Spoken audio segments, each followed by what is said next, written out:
Good afternoon.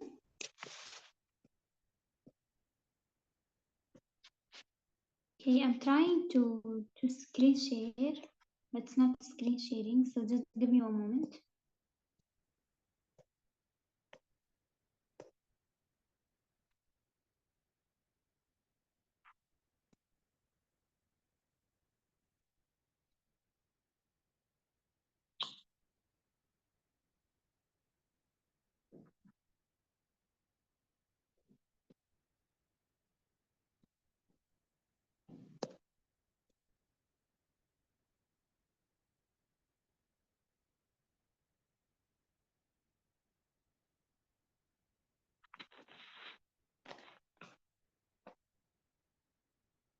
Is my screen shared?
Yeah, perfect.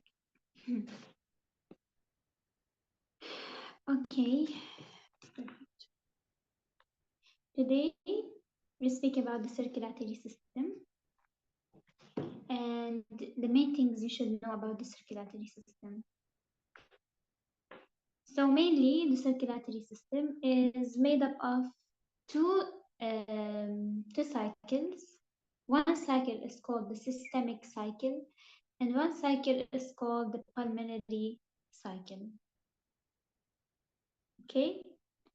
Now first let's see, I think all of you know this picture.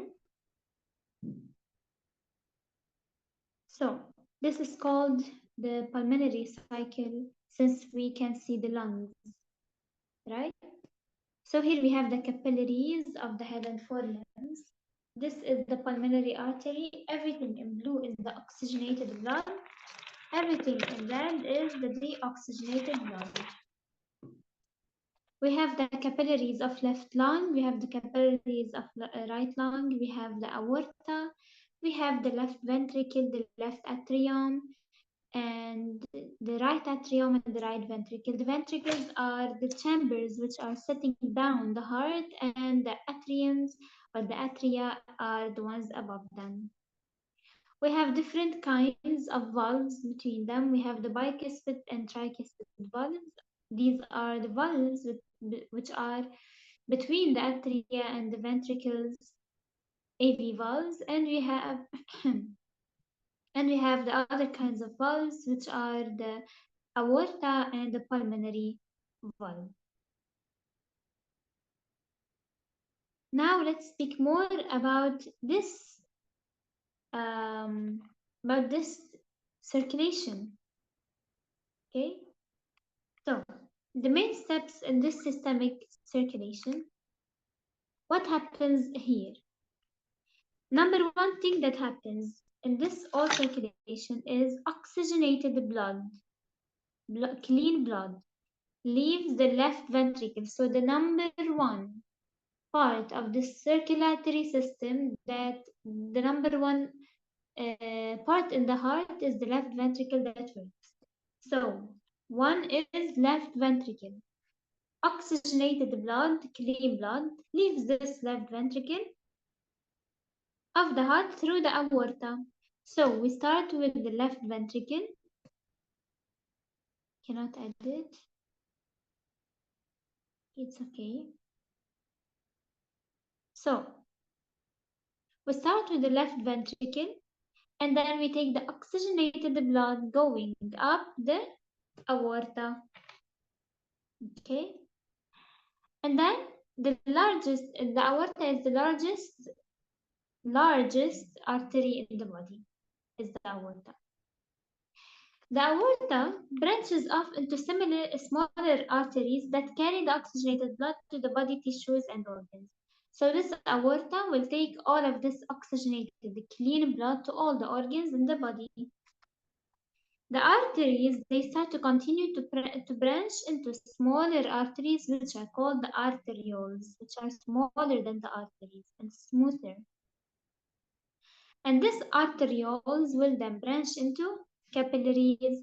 So artery, arterioles, capillaries.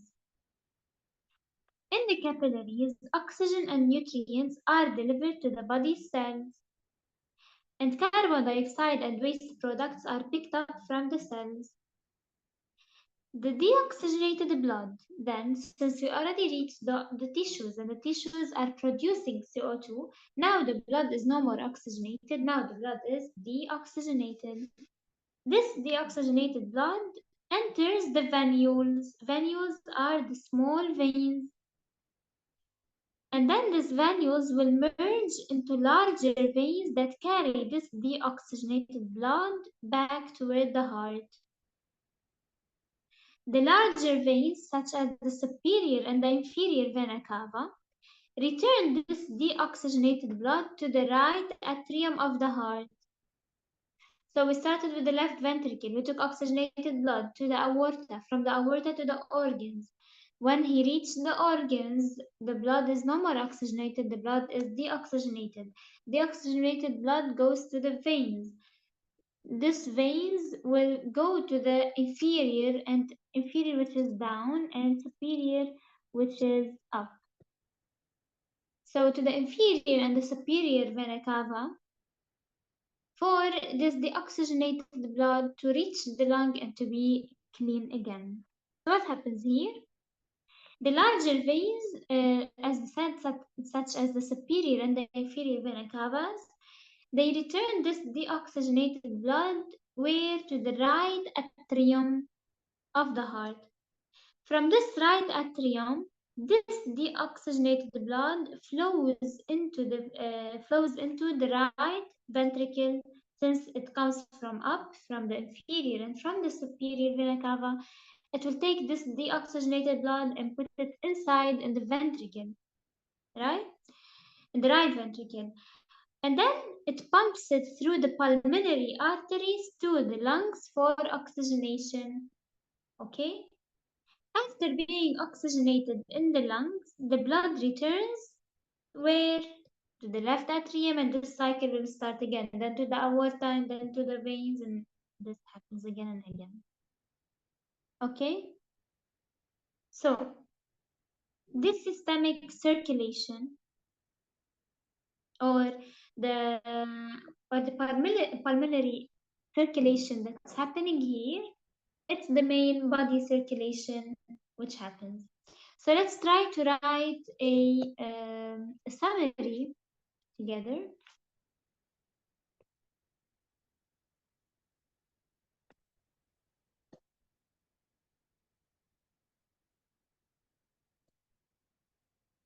Okay.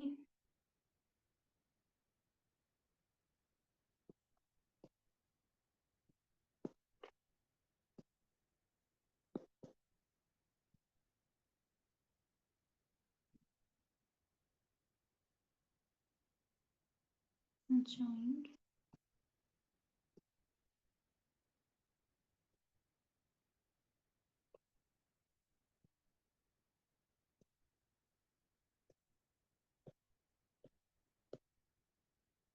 Yeah.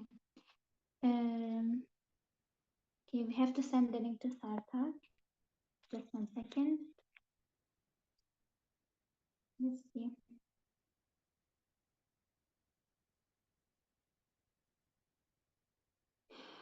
Okay.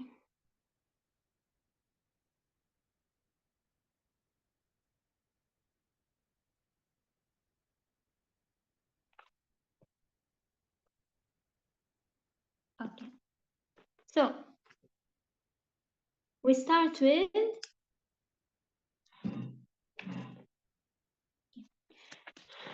so as we said, we start with the left ventricle. So left ventricle. What is the left ventricle holding? Oxygenated blood. It will take it to the aorta or through the aorta, let's say, and it will take it through the arteries into the tissues or organs. These tissues will give the oxygenated blood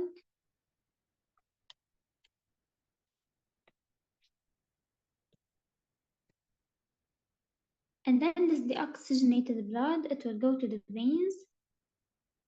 So to the veins, which are the vena cavas.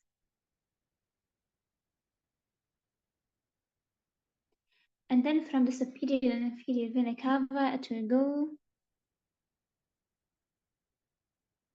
to the right atrium. We still hear the oxygenated blood. And then from the right atrium to the right ventricle, also deoxygenated. It will take it from right ventricle to the pulmonary artery. It's still deoxygenated. From pulmonary artery to the lungs. And from the lungs to the left ventricle, here it will become oxygenated blood, and then this cycle will repeat. Okay? Perfect.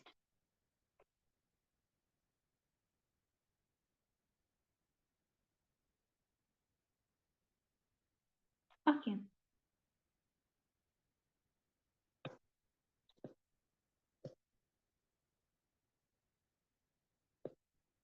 Okay. So we have the valves that we spoke about then. We have the aortic valve,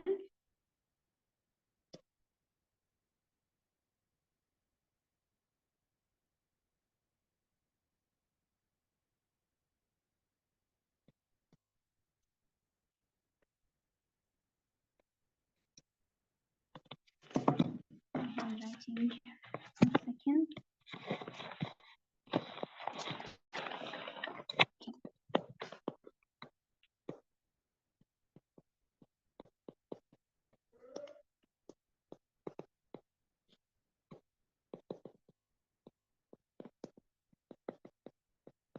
Mitral is also known bicuspid valve,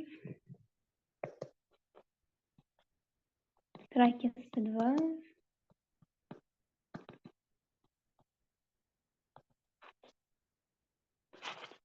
pulmonary valve,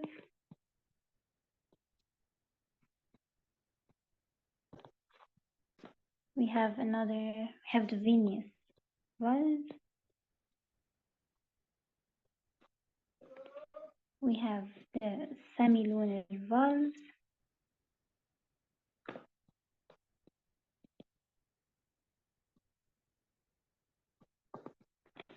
we have the AV valves, or also known as atrioventricular valves. Okay, so these are the main valves that we should know for the IMAT. So before we speak about these valves, okay,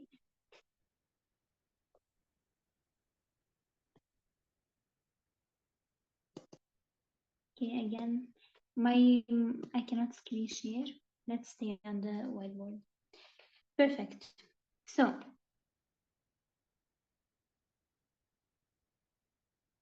we have first is the aortic valve. Since we spoke about the aorta, we said it's the biggest artery in the body.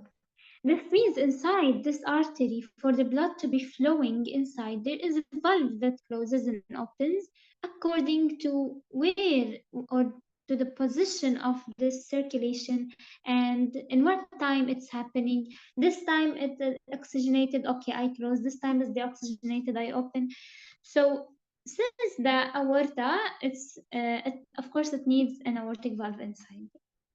Okay, so this aortic valve is located at the base of the aorta. It allows blood to flow from the left ventricle into the aorta during contraction. So the aortic valve allows, since we spoke about that, we start our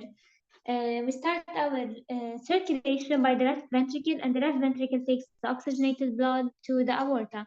So here, for this process to happen, there need the valve inside this aorta to open for this oxygenated blood to be able to go from the left ventricle to the aorta. So here we have allows the blood to flow from the left ventricle to the aorta. And we have, of course, two main processes you should know. We have the systole and diastole. Systole means contraction. Diastole means relaxation.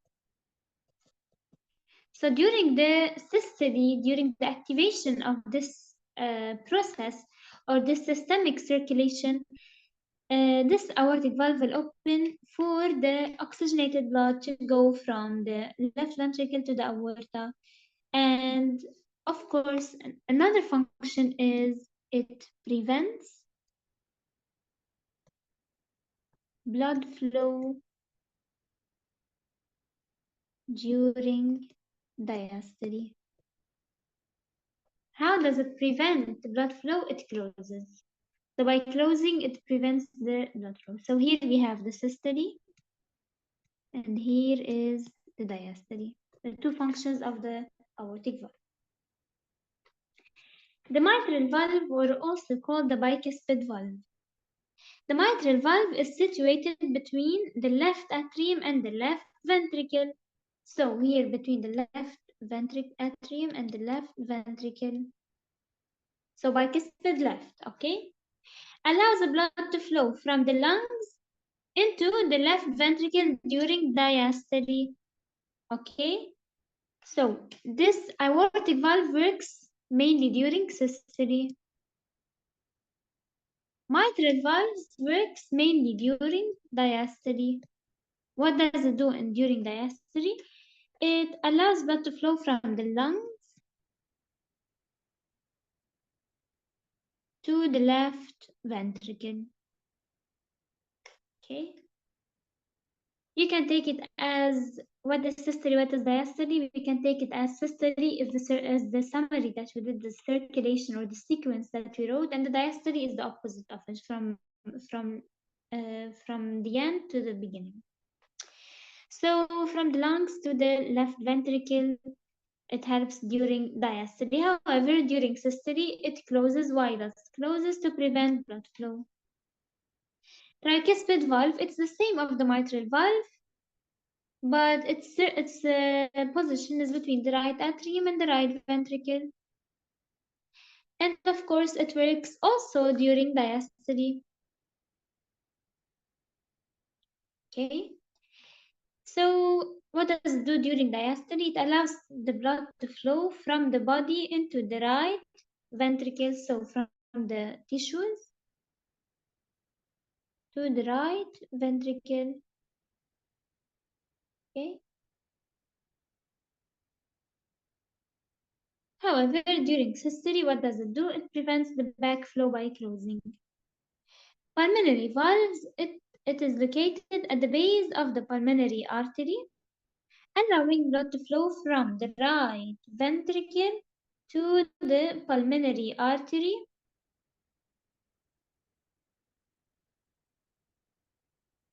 Okay. During systole,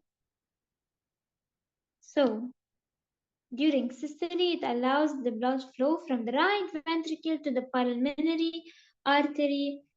And of course, during diastole, what does it do? It prevents blood flow. Venous valve, it's found in veins. particularly in the lower extremities of the veins. They allow blood to flow towards the heart, so they allow the blood to flow towards the heart, and they also prevent backflow, and their location is in the veins. What are the semilunar valves? The semilunar valves are the aortic valve and the pulmonary valve. These two are the semilunar. They usually work or open during systole. You can memorize S, systole. Okay? So aortic and pulmonary valve are the semilunar valves and that open and close passively in response to pressure changes. Atrioventricular valves or the AV valves are usually between the atrium and the ventricle. If you see the tricuspid is between the right atrium, the right ventricle, the bicuspid or the mitral is between the left atrium, the left ventricle. So these two are AV valves. So they are the bicuspid and the tricuspid, and they usually work in the diastole. Okay. And they usually only work in the diastole. However, in this study, they try to prevent backflow by closing. Okay, so this about the valves that we have. Okay.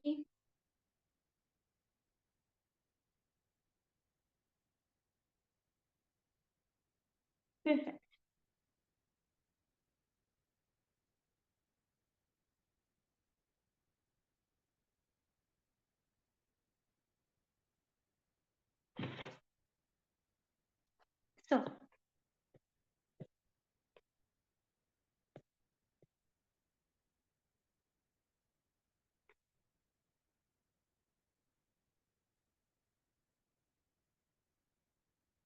So I will send on the group the pictures. You can still see on them. How does this valve look like?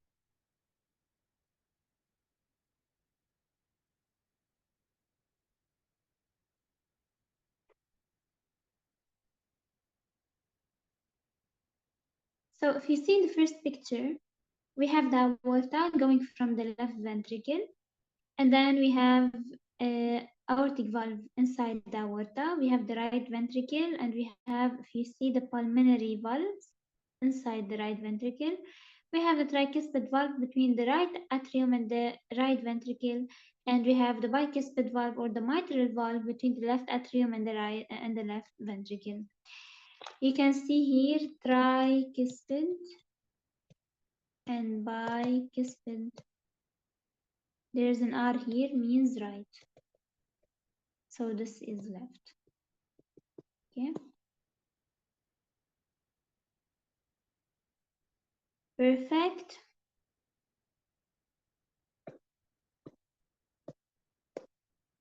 Now, before we continue, so I saw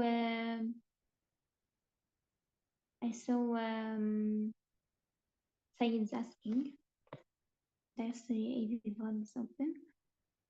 In diastole, okay. You mean the tricuspid and the bicuspid valves?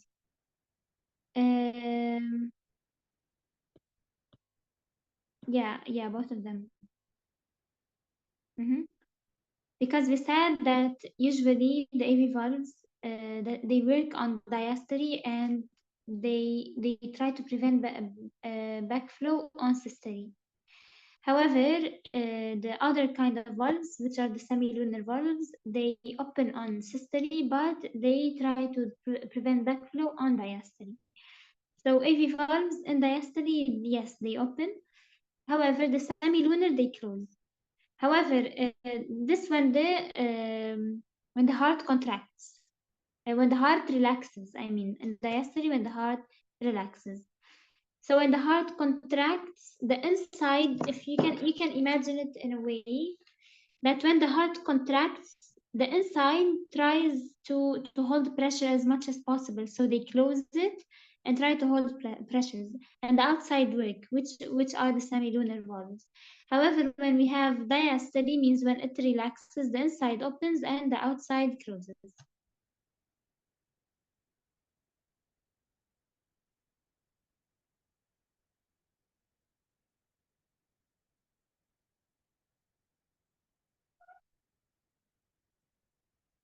Okay,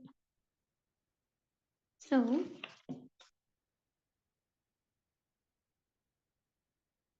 before we continue,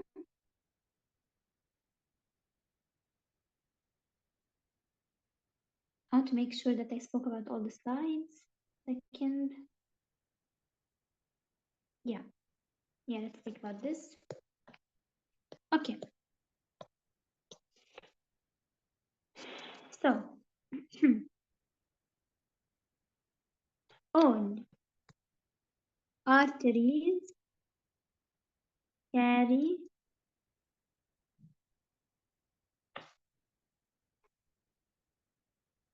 oxygenated blood except the pulmonary artery.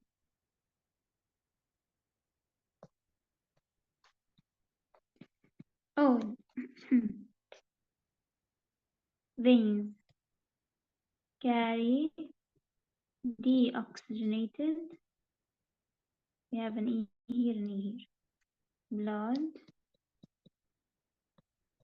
except pulmonary vein.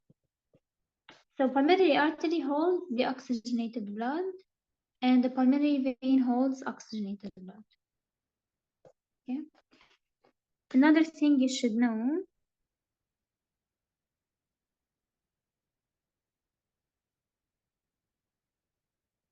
is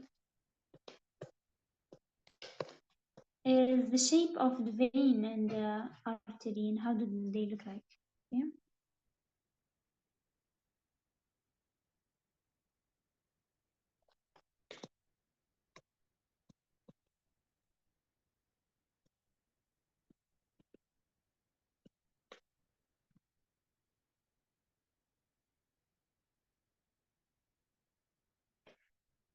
Artery. Let's say this is the artery. Let's say this is the vein. The vein usually looks like this. And the artery usually looks like this. Why? So both of them, they have endothelium, a layer.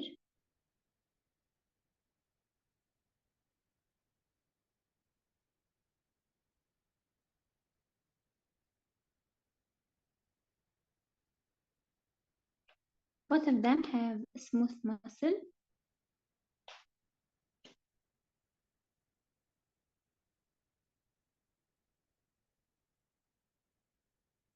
And elastic fibers. Both of them have connective tissue.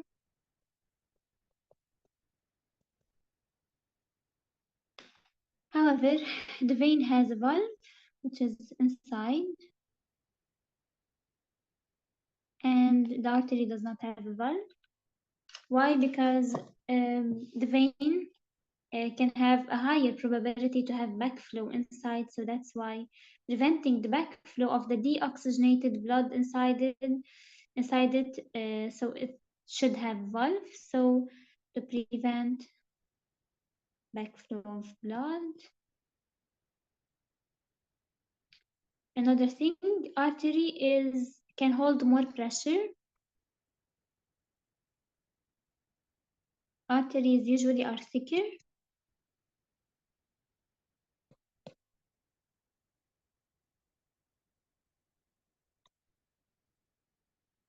And they're stronger, usually bigger, thicker. They can hold high blood pressure. They can hold a very high blood flow. However, the veins are much thinner and less blood pressure. They cannot really hold good blood pressure.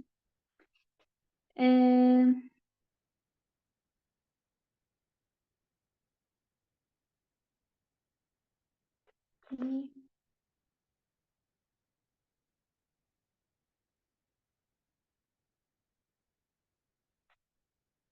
arteries usually, right here is the note. Okay, so arteries or arterial walls, let's say this, are typically 2 to 4 times thicker than the vein wall.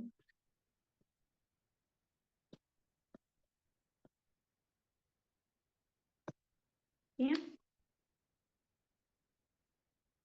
Okay, perfect. Since they can hold high pressure, they have very good elasticity. They are able to recoil, and the smooth muscle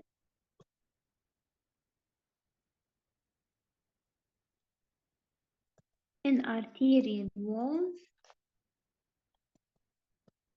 can contract vasoconstriction or relax vasodilation to regulate blood flow and pressure. Okay.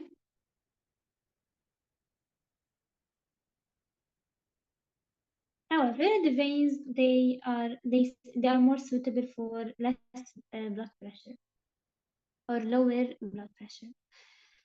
Okay. They should also know. Let's speak about blood before we continue. Blood, or red blood cells, or even known as erythrocytes. Okay, so this red blood cells, they are almost 40 to 45% of blood. They contain a protein called hemoglobin, which binds to oxygen and facilitates its transport. So blood, or red blood cells, are continuously produced where? In the bone marrow. Okay, and have a lifespan, we spoke about this, about 120 days. Okay, looks like this, does not have nucleus, does not have mitochondria, and looks like this. Okay, it has, the blood has, let's continue like this, white blood cells or leukocytes.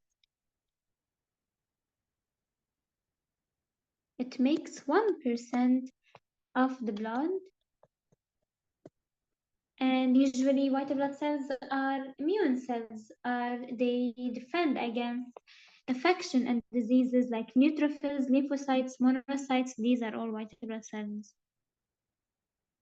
Okay. What else do we have? We have the platelets, also called the thrombocytes. They are almost 1 to 3% also of the blood. They play a vital role in blood clotting.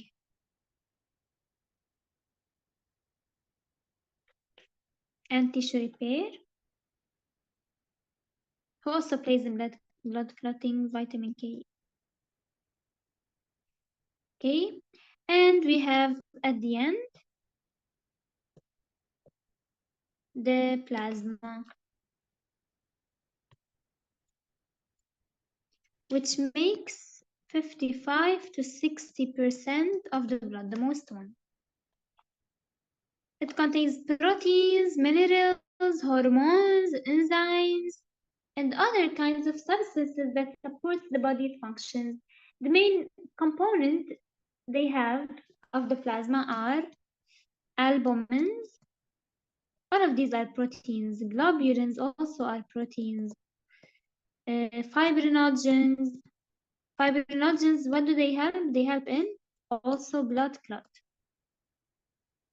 They become fibrins, and then the fibrin becomes thrombinogen, and all of these things. They help in blood clotting, and it also contains of electrolytes, ions, and these things. Okay, so white blood cells, not really so good. Erythrocytes or red blood cells and plasma.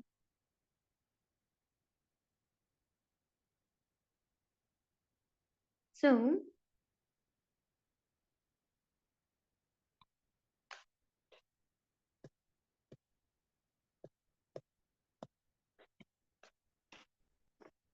the blood pressure. What is blood pressure? It's the force exerted by blood on a blood vessel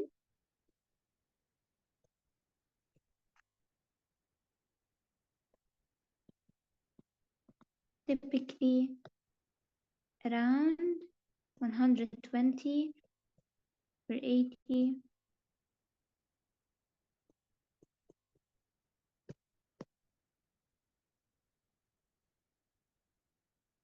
Okay.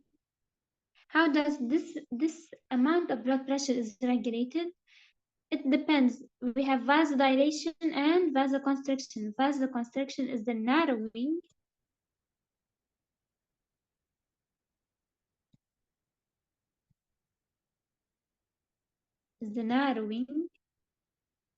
of this vessel, and vasodilation is the widening.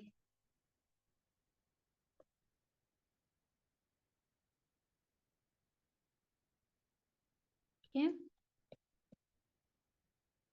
And it can be on two regulations, a short-term regulation and a long-term regulation. Okay.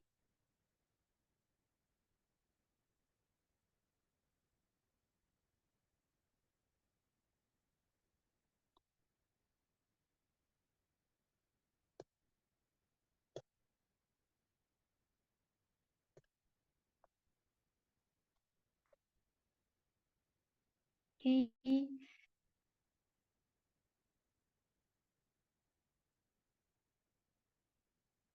Okay, I think this is all you should know about blood. Let me just remember if there's any note.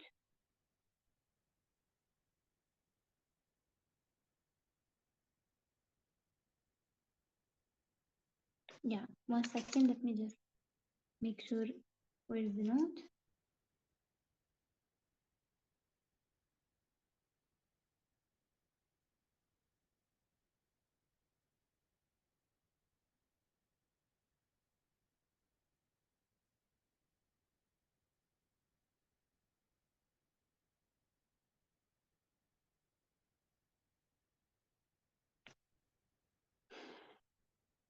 Okay.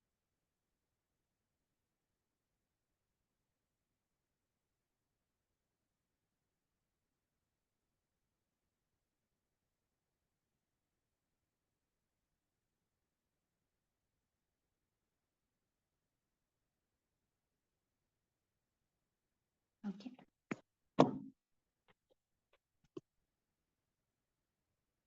Okay. So now let's speak some time about blood clotting.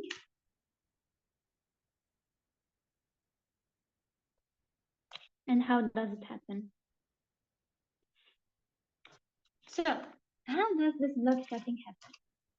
When a blood vessel is injured, the smooth muscle in the vessel wall contract, okay, causing the vessel to constrict. So here a vasoconstriction happens.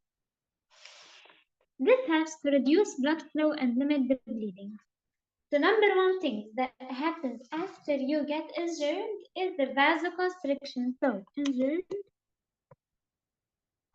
vasoconstriction,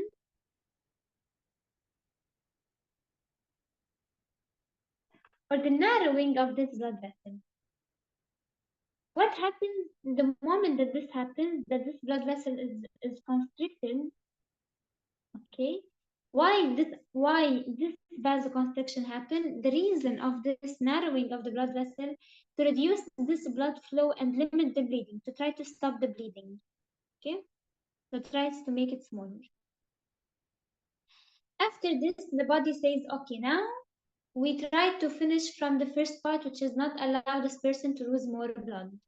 The second part is we want to try to close this injury, to make this body all connected together again. So what happens? The platelet activation happens. So here, platelet activation. Since we spoke about platelets or the thrombocytes, and we said that they work in blood clotting. Let's see what do they do in blood clotting. So platelet activation.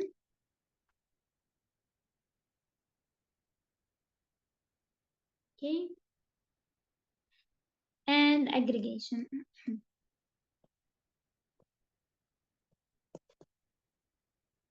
What happens here? Platelets, which are the thrombocytes, are small blood cells that play a crucial role in clotting. When this injury happens, these platelets adhere or stick to the damaged endothelium and release chemical signals like the thromboxane A2 and ATP, which activate nearby platelets. So, what happens here? This platelet is activated now. So what does it do? It sticks or adheres to the damaged endothelium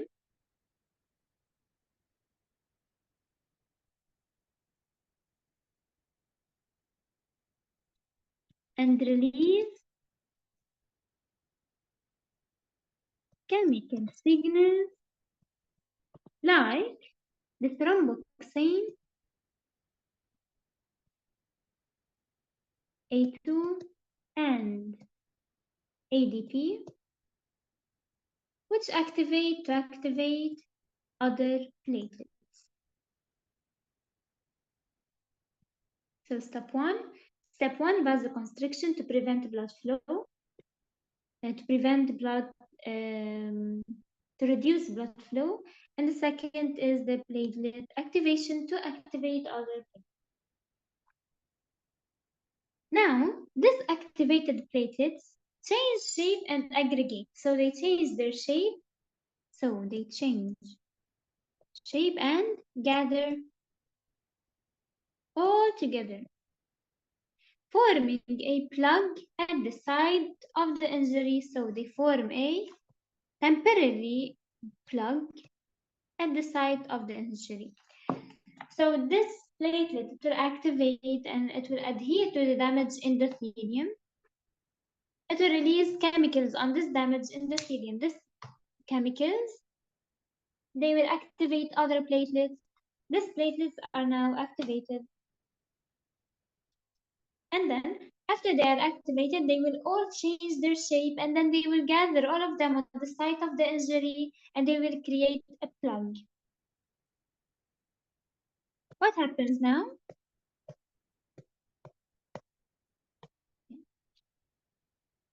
So now happens the coagulation.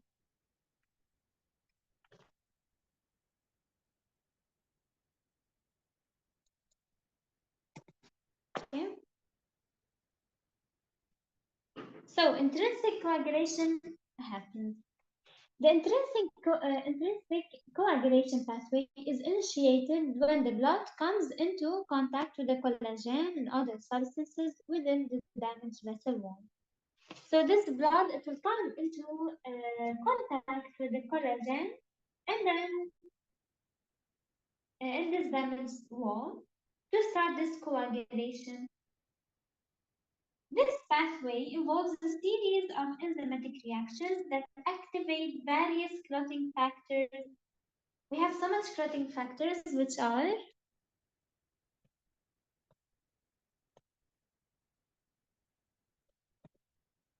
factor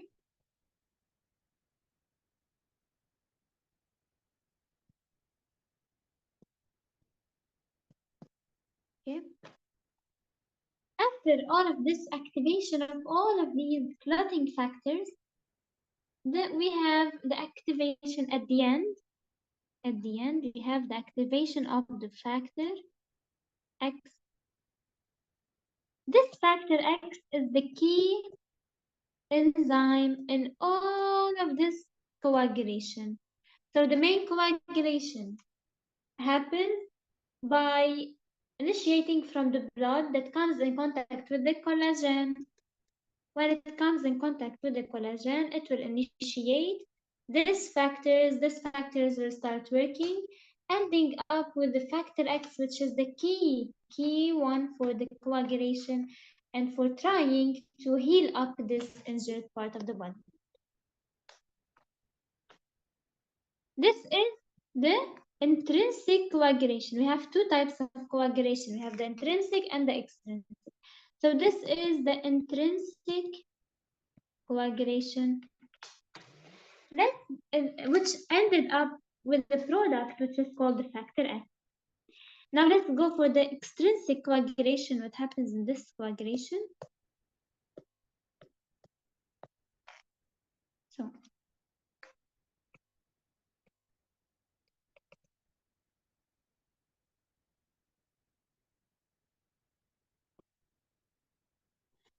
let's see what happens.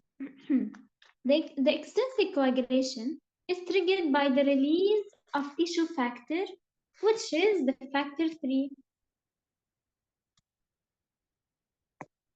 from the damaged cell of the injury site. This tissue factor binds to and activates factor 7.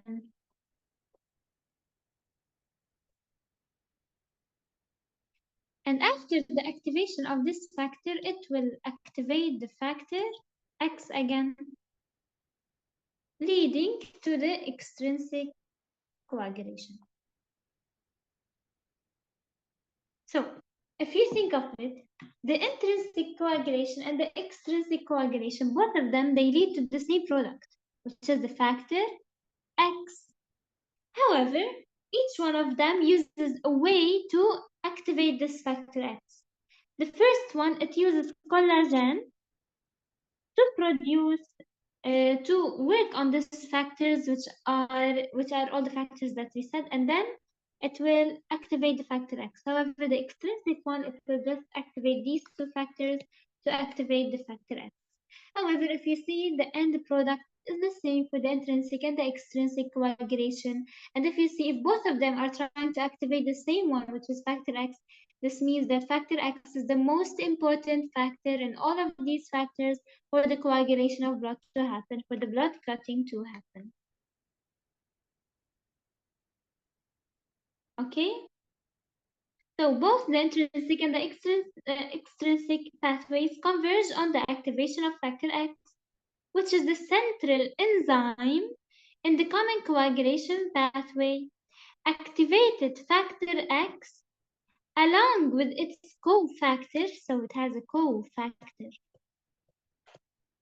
V5, convert prothrombin factor 2 into thrombin. So when the factor X with its cofactor, they are activated finally from the extrinsic or the intrinsic, any one of them.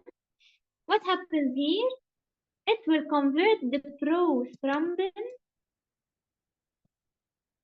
to thrombin. Prothrombin also can be called factor 2. Okay. Okay. Perfect. Now, after this thrombin is formed, what happens? So it was prothrombin, factor 2. It will become thrombin. After it became thrombin, what will happen here? So now we don't have the factor X as an enzyme because we already using it, we made thrombin. Now the thrombin is the key enzyme. So we start with thrombin. This thrombin is the key enzyme that catalyzes the conversion of fibrinogen factor 1. So it will go to the fibrinogen, which is also called the factor 1. Okay. So prothrombin is factor 2. Fibrinogen is factor 1. So it will convert it into fibrin. So using the thrombin that we made, fibrinogen will be fibrin. This fibrin, okay, will work together, will gather and form a blood clot, which is the final blood clot. Okay, perfect. So we start with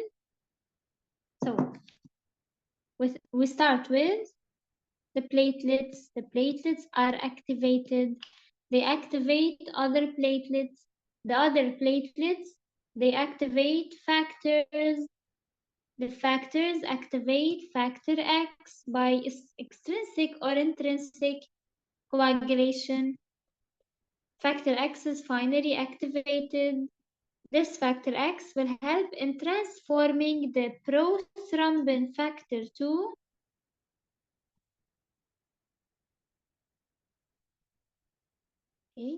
into thrombin. This thrombin will transform the fibrinogen factor 1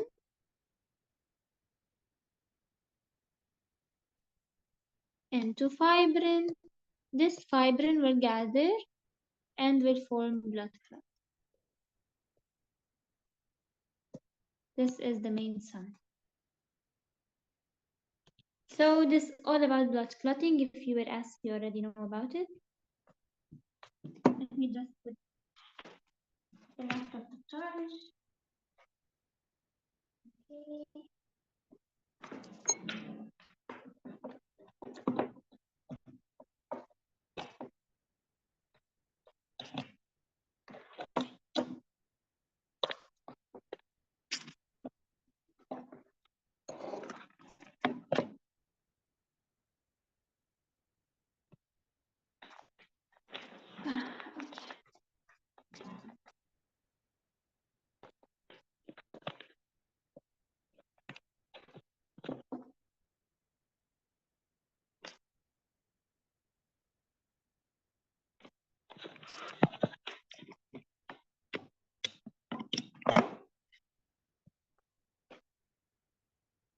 Okay, perfect. Okay. Now, we're done with circulatory, we're done with blood clot. Perfect. So circulatory system is done. Okay. Let's start with the endocrine system.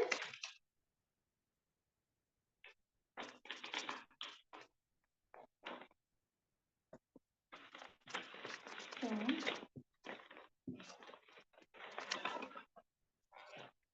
endocrine system. So we just will speak about the endocrine glands and each hormone, what does it do.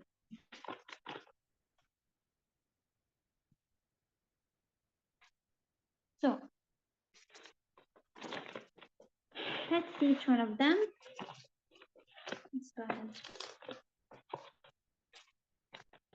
So today is Tuesday. Tuesday, Wednesday, Thursday, Friday. We have 4 days, 2, 3, 4, 5, 6. We have 6 more hours. And this 6 hours we will do today, we will finish the endocrine and we will finish the urinary and we will finish the pancreas and the glucose system, like what happens in the glucose, gluconeogenesis, and liver and pancreas, things, glucose homeostasis. Tomorrow we will do, in the 2 hours of tomorrow, we will do the CAM plant, the C4 plant. We will do the nervous system, and we will speak about Okay, about genetics, some of the genetics. After tomorrow, we will do nervous, we will do genetics, we'll finish it. And then after tomorrow, we will speak about biotechnology, which is vectors, cloning, PCR, this thing. Yeah, hormonal now we will speak. Now today is the endocrine system. Okay, so today is endocrine and urinary and the glucose homeostasis. Tomorrow is the CAM, C4 and nervous. After tomorrow is genetics. After tomorrow is biotechnology. By the end of this week, we'll be done with biology. Chemistry, we're almost done, but we will just try to, we might give a small summary about everything of chemistry maybe by next week. And then next week, which is from Monday, let me just see my calendar, 1 second.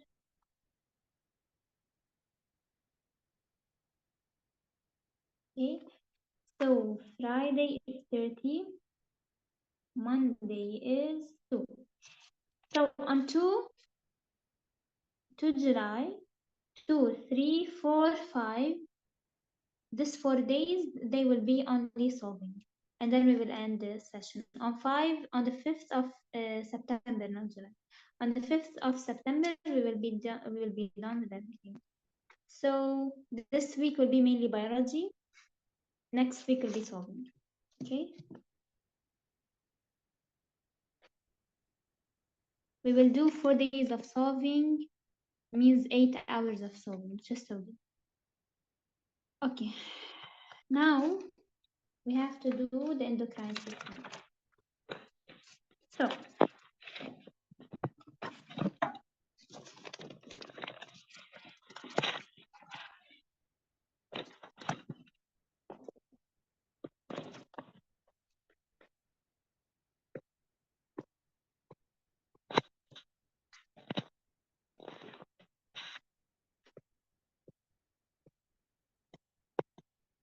So we have to be fast now because we have so much.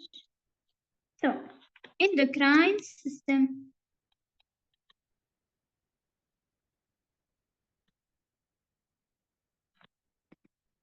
Okay. We have so much glands in our body. And these glands can be, or these organs also can be endocrine glands and they can be exocrine glands. Endocrine means secretes hormones in blood. Exocrine means secretes other than hormone substances in the body. Some organs can be endocrine and also exocrine. Okay, like liver, pancreas. Okay. So the first endocrine gland that we should know is the adipose tissue.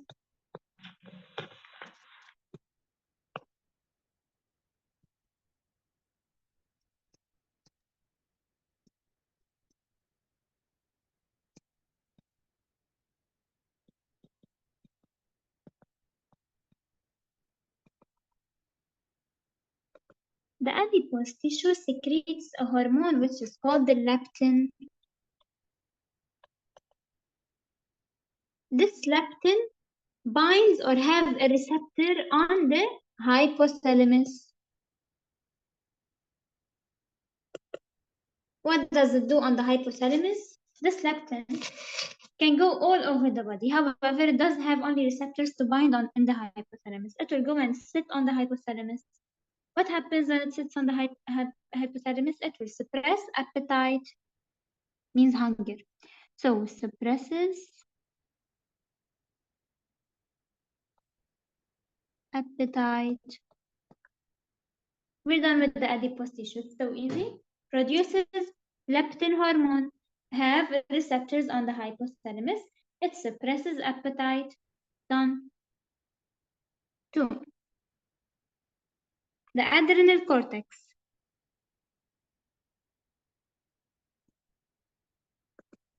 It secretes 2 hormones. It secretes the glucocorticoids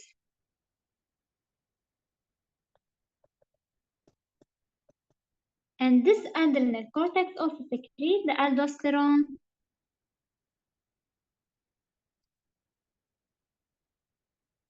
So adrenal cortex secretes glucocorticoids and aldosterone. The receptors are on which part? It has receptors on the liver and the kidneys, and on the muscles. What does these two hormones work? The glucocorticoids' main function, since from its name glucocorticoids, this means it influences glucose metabolism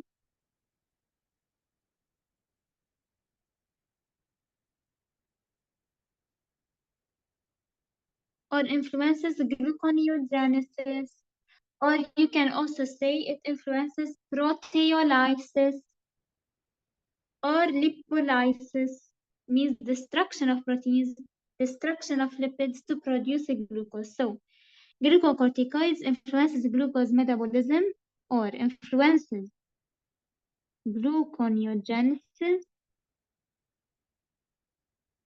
It influences also proteolysis and influences lipolysis.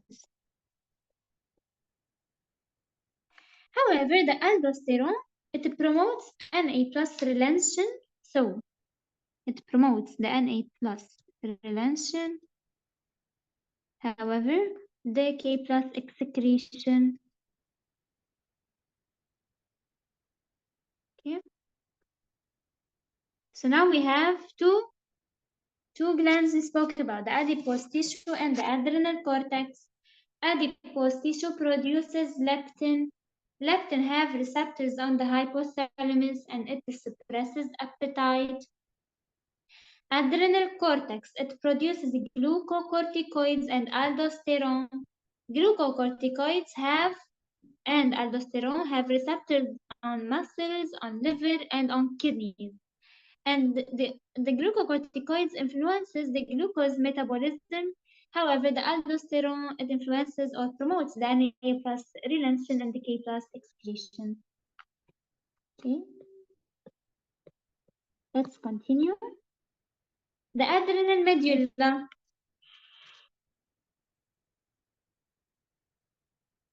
So, adrenal. And please, guys, don't make confusion. Adrenal cortex, glucocorticoids, aldosterone. Adrenal medulla, no aldosterone. Okay, no aldosterone. Only the adrenal cortex produces aldosterone. So adrenal medulla, it produces a hormone called the epinephrine.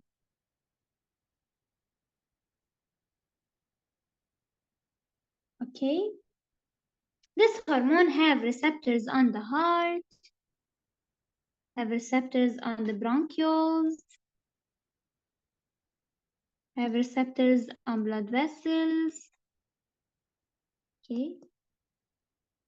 The main function of this epinephrine, it causes adrenergic stimulation.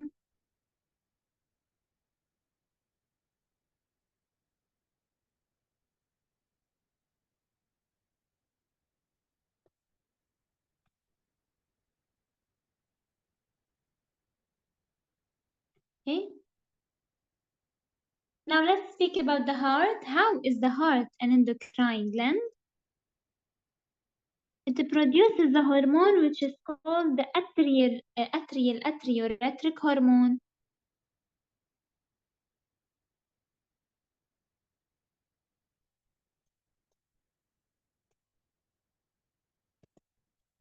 Its target organ or the receptors are on the kidneys. What does this hormone do? It promotes excretion of Na plus.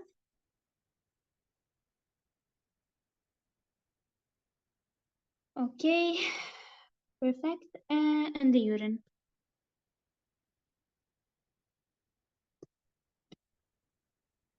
Okay. The hypothalamus. We already spoke about the hypothalamus and the reproduction. So It produces releasing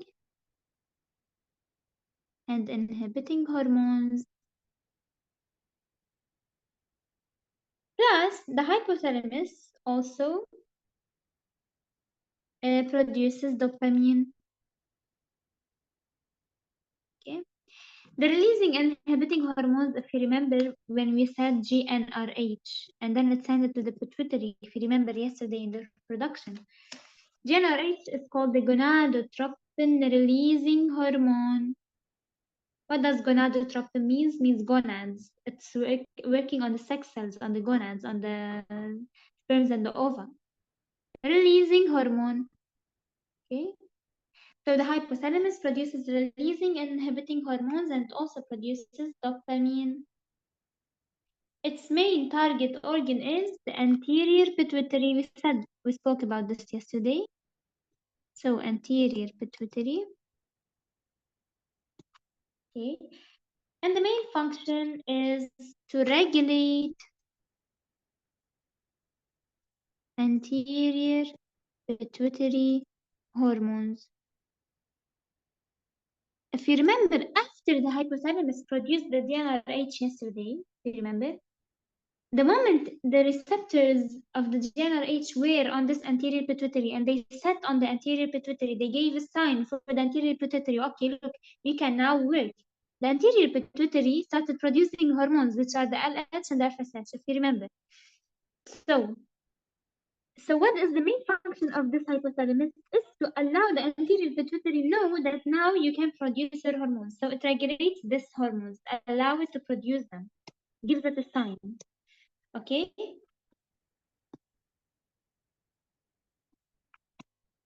Okay. Now, we have the small intestine. It's also an endocrine gland.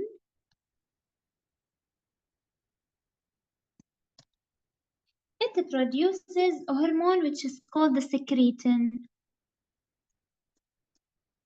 And another hormone which is called the cholecytokinin.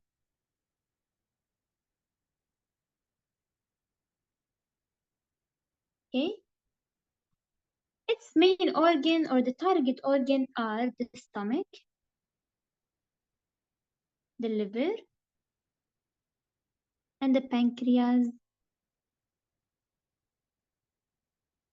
What's the main function of this hormone? So these two hormones, they inhibit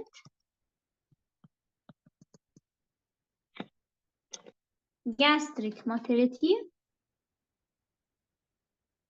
and now I will explain why. And stimulates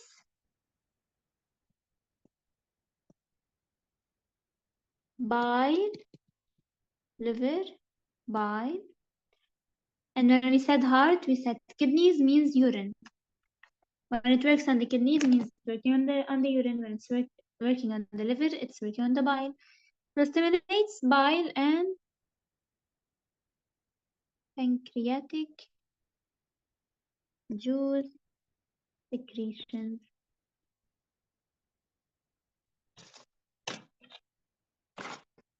Okay.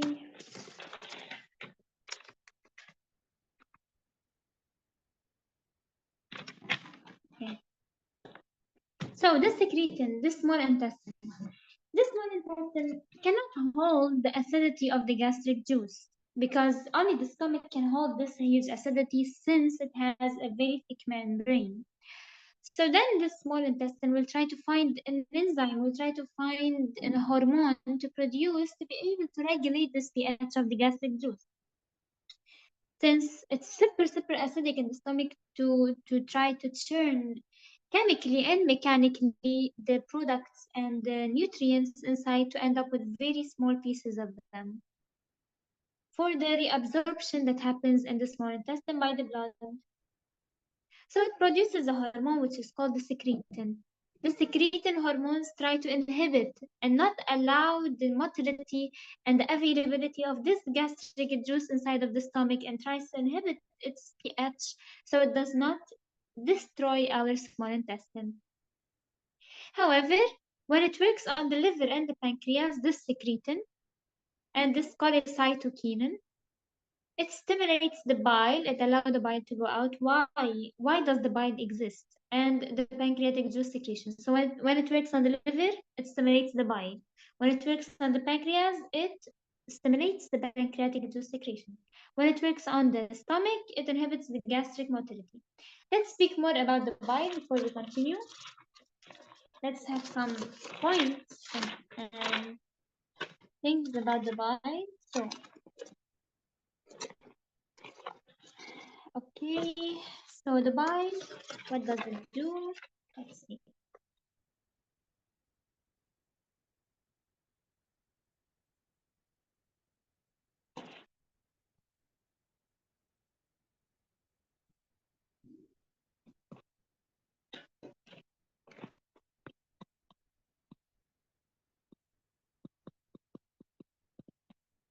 Number one, emulsifies functions. Fat, globules. Number two, dilutes contents in small intestine. Number three, helps reduce acidity of the contents leaving the stomach.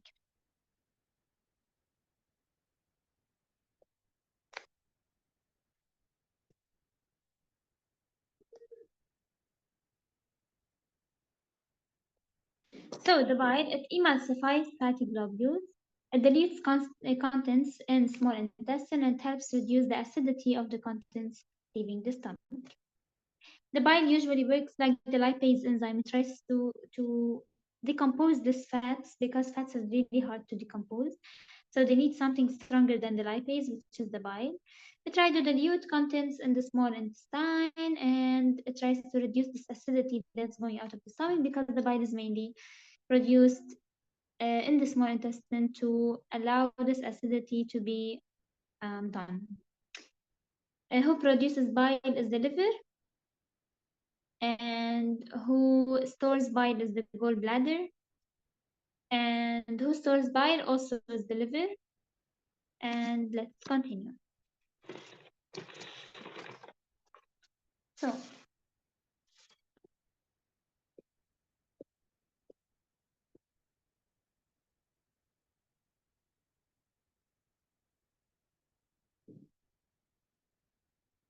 bile activates lipase.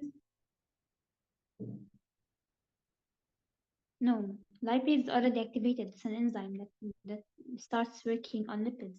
Bile helps lipase. You can say it in this way, but it does not activate. It helps.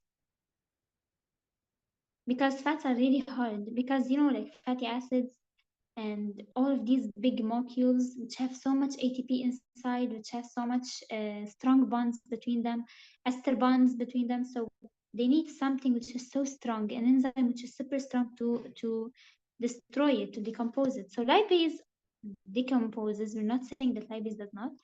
However, it bile helps lipase in its work.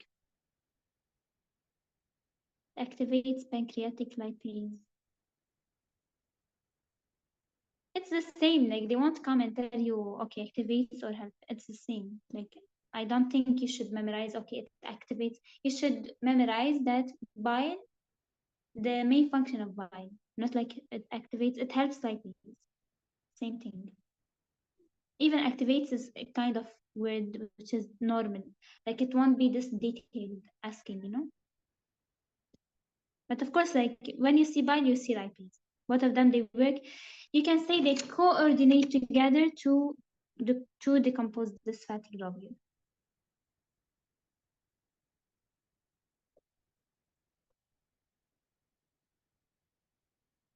Okay, so we finished from the small intestine. Now we will go for the pancreas.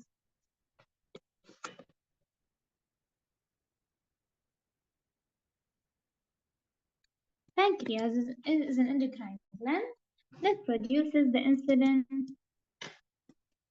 glucagon, Insulin is produced by the beta cells, and the glucagon produced by alpha.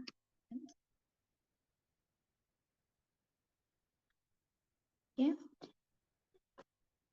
perfect. So the target organ of these two are the liver, the brain, and the adipose, which is the adipose tissue.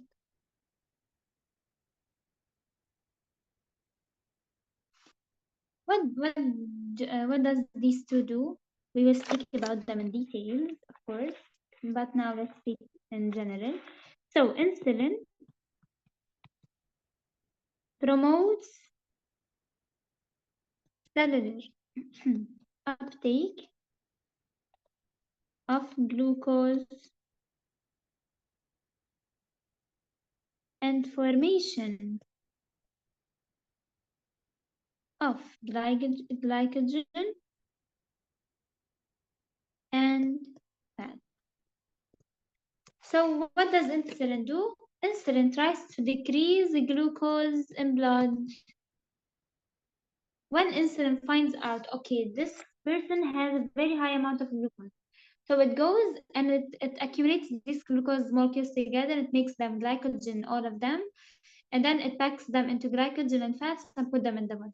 So it tries to store glucose as much as possible to lower this glucose in the blood for the person to not have diabetes and this. Yeah. So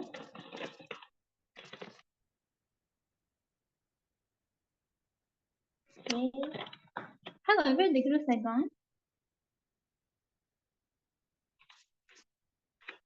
stimulates hydrolysis or decomposition of glycogen and fats to produce glucose. So it increases the glucose in blood. So when the blood does not have so much glucose, the glucagon will start working. It will start decomposing this stored glucose, which is the glycogen. It's the stored shape of the glucose, and it will make this glucose molecules increase to increase the level of glucose in blood. Okay.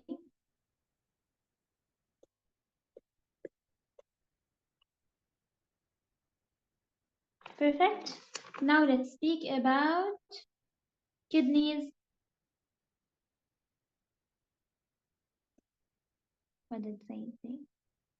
Type 1 and 2 diabetes, yes, we will speak about them, don't worry. We didn't start in the gluconeogenesis yet, so we cannot now speak about them.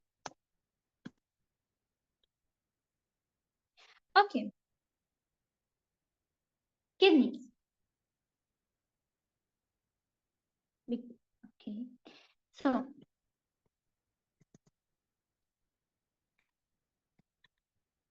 they produce a hormone which is called the erythroprotein.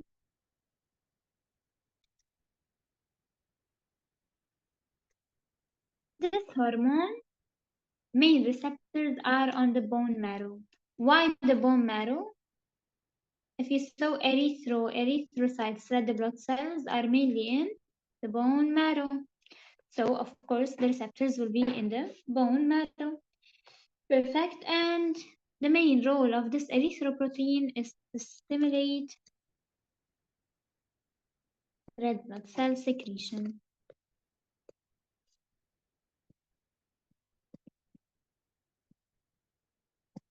Okay. Liver is also an endocrine gland which produces a hormone which is called the hormones which are called the somatomedins.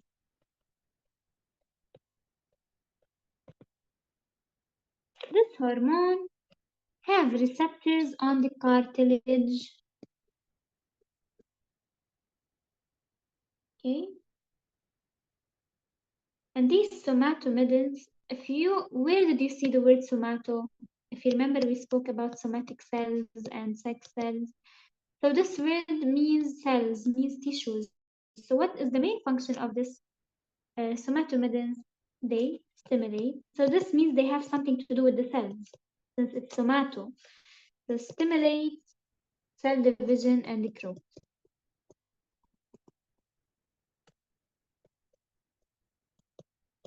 Okay.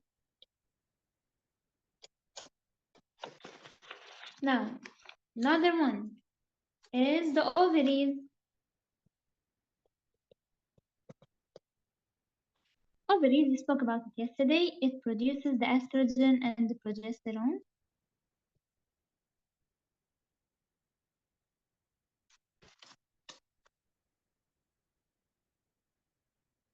Okay. Okay, the main organ or the main part which have the receptors of the estrogen and the progesterone is the uterus or the endometrium. And what does these two do? If you remember yesterday, we spoke about what does estrogen do. It proliferates and multiplies and allows the growth of this endometrium. It makes the endometrium bigger. It gives it more blood vessels. It differentiates this endometrium into bigger one, into better one. So it maintains both of them. They maintain structure of reproductive tract. And of course, they promote the secondary sex characteristics. Perfect. Now let's continue.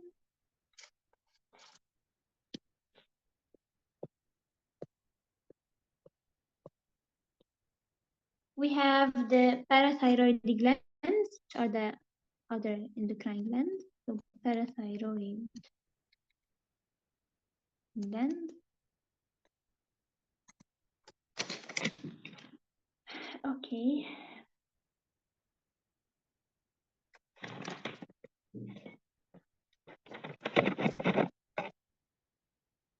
Parathyroid glands, they produce, of course, the parathyroid hormone.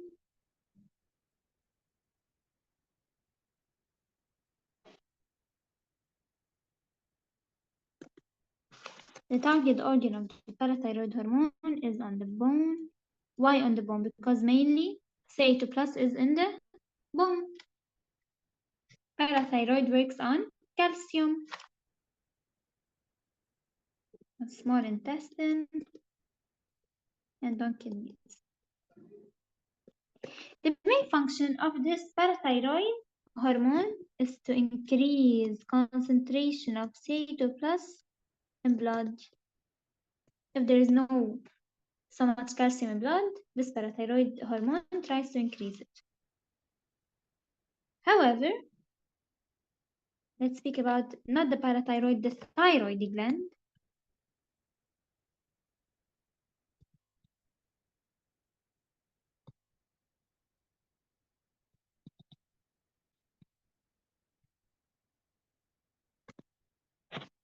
It produces three hormones, which are the thyroxine T4, tridosylthrinine T3, and the calcitonin.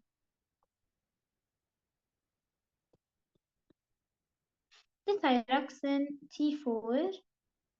So the main target organs are most organs of the body, like 90% of the organs. Because all the body mainly needs calcium, to be honest. So each one of them, or all of the body needs growth and development. So it's usually in all the body. So the thyroxine, T4 and T3, both together, they have a function which is promote growth and development, plus stimulate basal rate of cell respiration, or the BMR. Okay, so the thyroxine and the tridosylthrinine, the T3 and the T4, are found in the most organs to promote the growth and the development of these cells. However, the calcitonin, from its name, it has something to do with calcium. If the parathyroid hormone increases the calcium, so the calcitonin, it decreases the calcium if it was if it was high in blood. So calcitonin, it usually decreases the CA2 pass in blood. From its name, it shows that increases, but you should know that the parathyroid increases, the calcitonin decreases. Okay, perfect. Now let's speak about the pineal gland.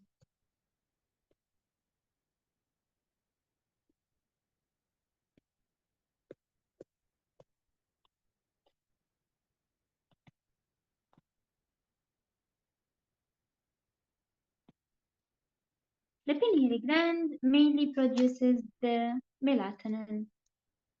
Usually see people tell you, oh, don't put the screen next to you of the phone because it decreases this light, will decrease the melatonin production. Melatonin does something with sleep, this means, okay? So, the main target organ of the melatonin hormone are the bones. No, wait.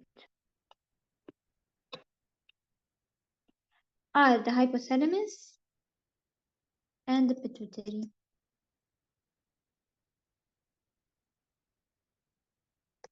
The main function of this melatonin, it is the sleep hormone.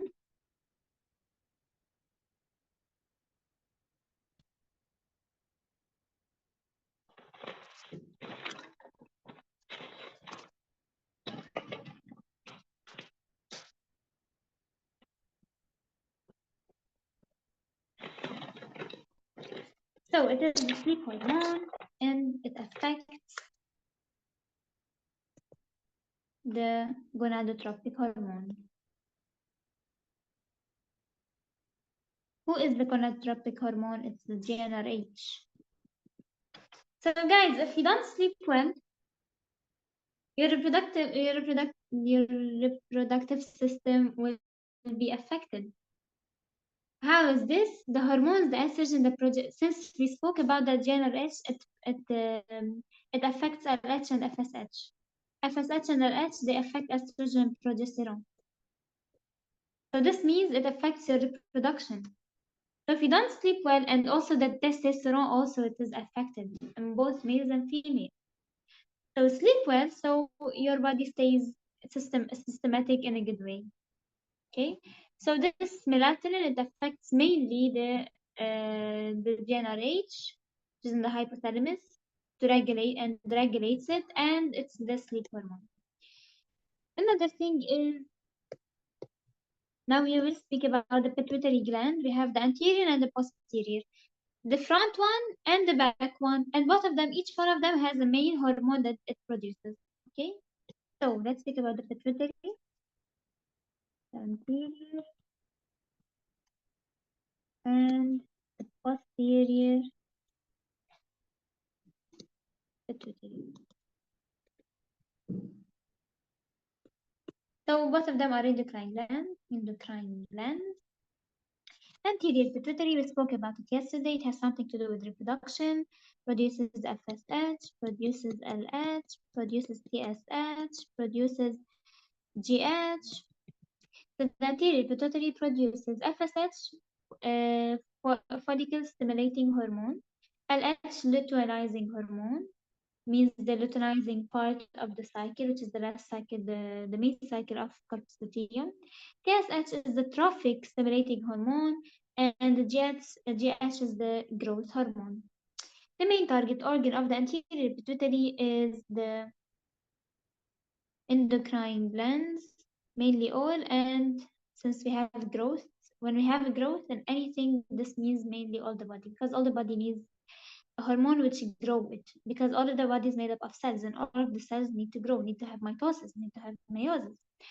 So here we have the growth, the FSH and the LH, mainly this pituitary also have a target organ, which is the ovary. Why? Because this FSH and LH, they mainly allow the ovary to produce, and they stimulate the ovary to produce estrogen and progesterone. Okay, so So the main function of the anterior pituitary stimulates growth and development of target organs and stimulates secretions of other hormones like estrogen and progesterone and things. Posterior, it produces the ADH, which is also called the antidiuretic hormone, and the oxytocin.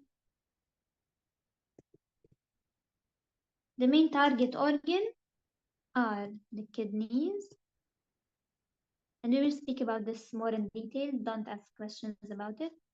So the kidneys, the uterus, vessels, uterus, and the mammary gland.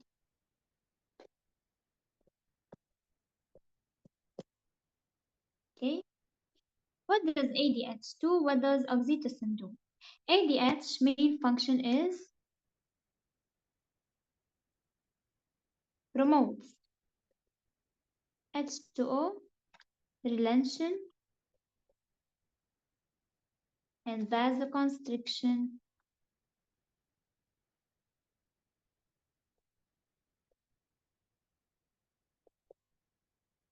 Okay, so ADH is also known as the vasoconstricting hormone. You can also write it.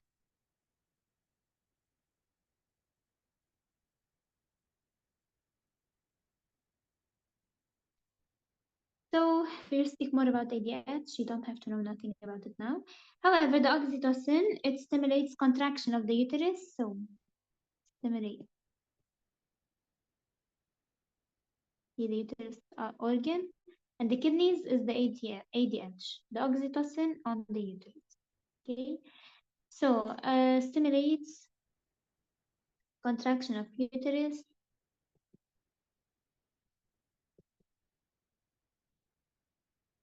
Okay, and mammary secretory units and the mammary gland.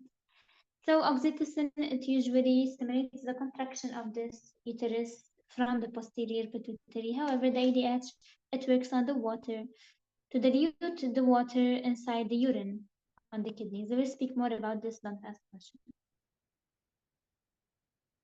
Okay, so now another organ, which is the skin, is an endocrine gland, which produces a hormone called 125 dihydroxyvitamin D3.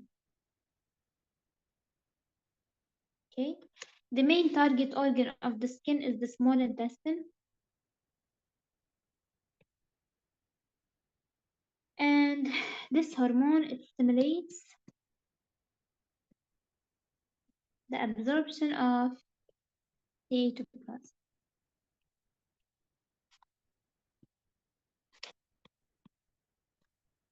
Other than the skin, we have the stomach. It produces the gastrin hormone. The main receptors are on the stomach also. And it stimulates acid secretion. Other than the stomach, we have the testes. It produces testosterone.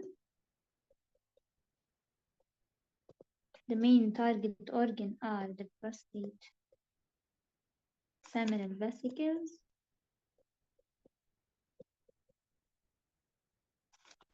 and it stimulates sexual development, secondary sexual development.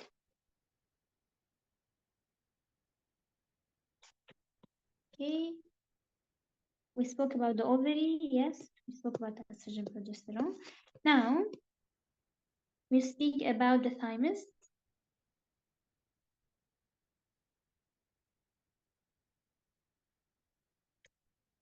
Produces a hormone called the thymoprotein.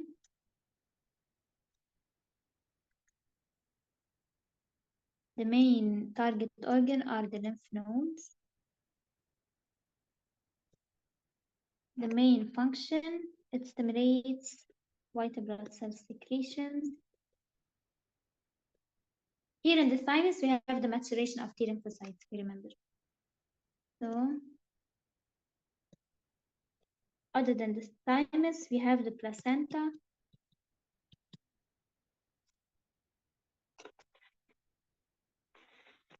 So, what is the placenta? Is the main layer that holds the baby inside the endometrium. It produces two hormones, the HCG, as we said, we spoke about it yesterday, and the HCL. HCG has target organ on the uterus. HPL has target organ on the ovary. Okay. HCG main function stimulates estrogen and progesterone secretion. So it works on the estrogen progesterone secretion.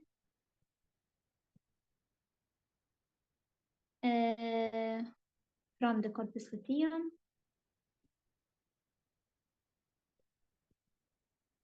And the luteinizing cycle, the end of the cycle. However, the HPL, it is a growth hormone, or like, so it's like the growth hormone. We can call it also the prolactin hormone. What does prolactin hormone mean? Lactin comes from, okay, so it comes from everything comes, everything dairy, which is like milk and these things. So this means that the placenta, it tries to tell the body, okay, look, there's a baby coming on the way, try to make nutrients, and then like the mother will start having milk in her body to feed the baby when he comes out of the body. So this, the baby himself will start to deal with the body and try to tell the mom, try to tell the uterus, okay, now the placenta itself will produce HCG for the uterus to be more stuck to be more grown and to be more proliferated and well developed for the baby to stick more inside it and not fall with the mom when she, let's say, like have very, very huge mechanical move on her stomach or on her reproductive system. So the HCG tries to work on the estrogen progesterone. Estrogen progesterone, they work on the development of this endometrium. So the baby himself, the placenta itself, it tries to make the nature, or it tries to make the nature good to be adapting well for it. And it produces the prolactin hormone, which help in producing the milk of the mother to feed the baby. It's a kind of preparation for the baby to come. Okay. We have another one, which is the corpus luteum. As we said, it's not an organ or it's not like an endocrine gland, but you should know it produces estrogen and progesterone. Why? Why does produce estrogen progesterone at the end of the cycle before menstruation of the second cycle? Because the corpus luteum want to try to make this endometrium more huge for the baby and more thick and full of blood vessels for the baby to have enough nutrients in the 9 months that he's living inside his mom's body. Okay, now we're done with the endocrine system. Perfect. So endocrine done.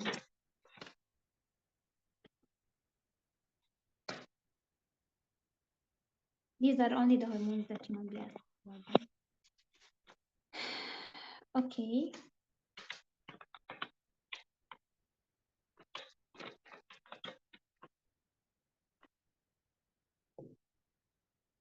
Perfect. Now we will start with the urinary system. Let me see if we have time. It's 8:45. We have 15 minutes. We should be done with the urinary and the glucose.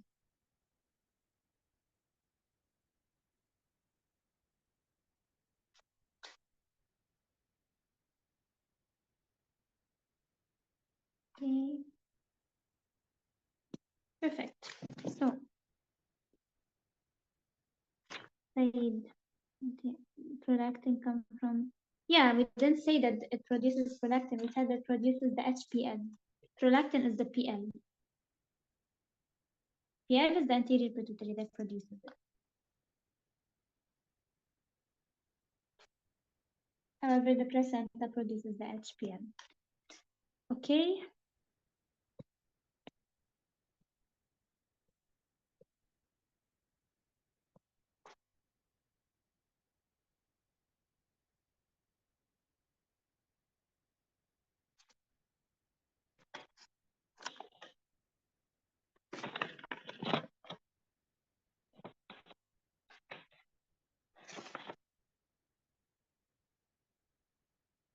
Okay, now urinary and the glucose homeostasis.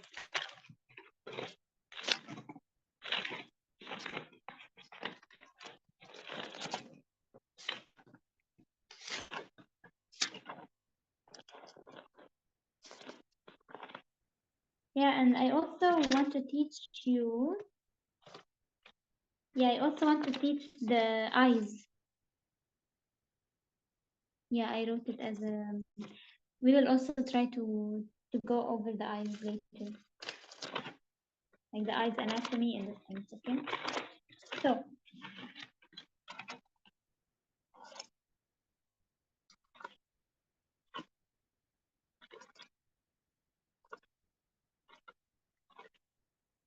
okay.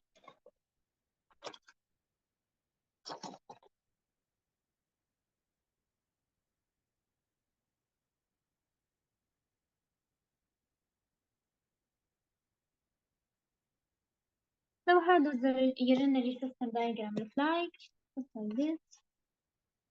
Have here the kidneys.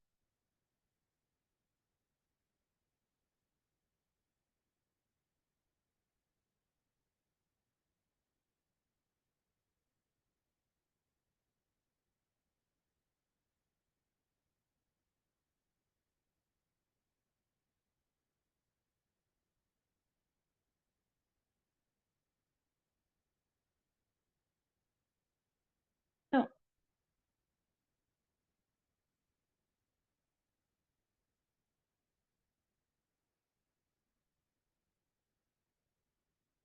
I want to say a note before we continue.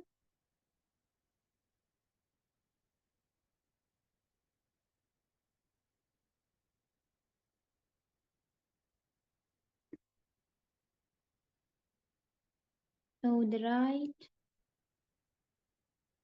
lung, okay. We should have spoke about this in respiratory. Has 3 lobes. Means looks like this. Okay. Are called the superior lobe, the middle lobe, and the inferior lobe. Okay. However, the other lung, which is the left lung, has 2 lobes because right lung takes more space from the heart, left lung takes less space from the heart. Okay.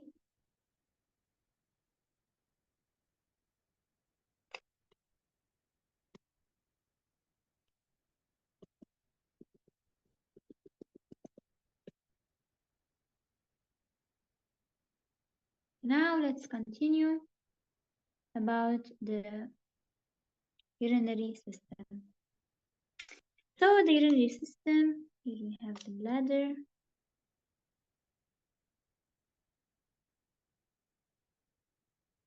So this is called the ureter. We have here the bladder. We have here the urethra. Urethra is the last pathway. We have here the aorta.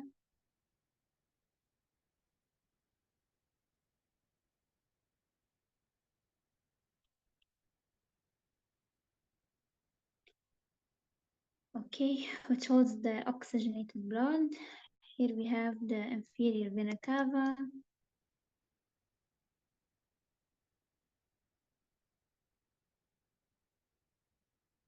Why inferior? Because the kidneys are down, and the vena cava, which is for the down part of the body, is the inferior. We have the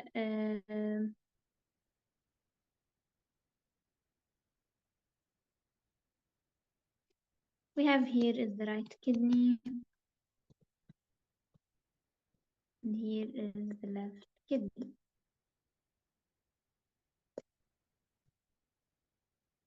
Okay.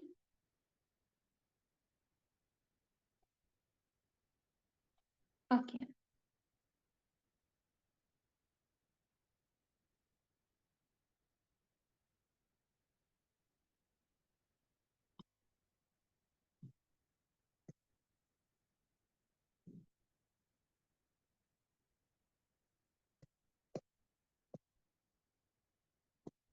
Who's speaking on chat?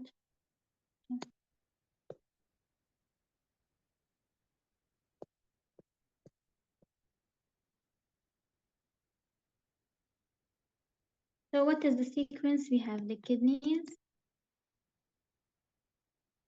the ureter, bladder,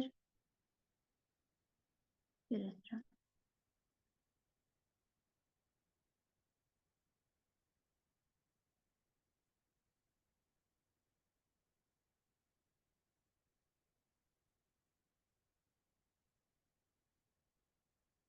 Okay.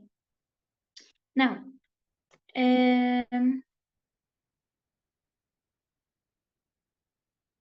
so we want to speak about, okay, let me write a note because I want to speak about the melanin and the melanocytes and the diabetes later. Because sometimes I remember things I really need to speak about them, and then I really have to write a note about them. Give me 1 second.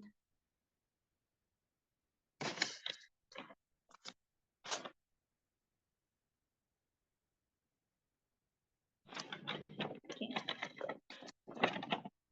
Perfect. So we said that the sequence is kidneys, ureter, bladder, urethra. So what is the sequence of the veins and the arteries that are around the kidney, which are the renal arteries, renal veins, and this? So the sequence is the renal arteries. We said that all the arteries, they hold oxygenated blood, only of course the pulmonary artery. So renal arteries, they hold oxygenated blood going to the kidneys, or which is called the filtration, which has the smallest unit, which is the nephron. And then we go to the renal vein, which holds the deoxygenated blood, which comes out of the kidneys because the kidneys is also an organ, and organs usually produce deoxygenated CO2, so which deoxygenates the blood. And then the renal vein will go to the ureter, and then to the bladder, and then the urethra. So arteries first, vein second. Perfect. Now, let's see about the reabsorption. What happens to the urea? What happens to the absorption? Okay.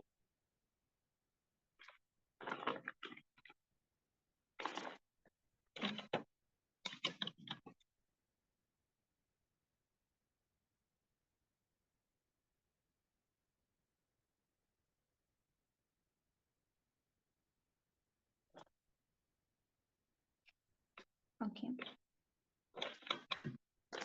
I will try to draw it. Guys, you might take more time, like 1 more hour more. Do you have any problem, or it's okay for you? Because I want to finish the glucose and the urinary system, the glucose homeostasis. What also do we have to do? Yeah, only these two for now. So does anyone have any problem, or we can have 1 more hour?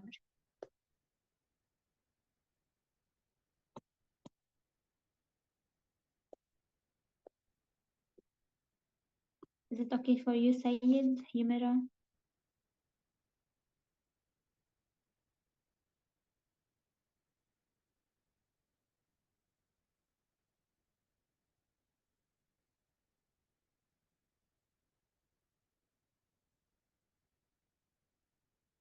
Yeah, if you guys have problem, you can leave. I can continue the Zoom by myself. And if you don't have problem, you can stay and then you watch them recorded if you want. So like there's no issues, no problem. Exactly. Okay. So let's go with the process of the reabsorption.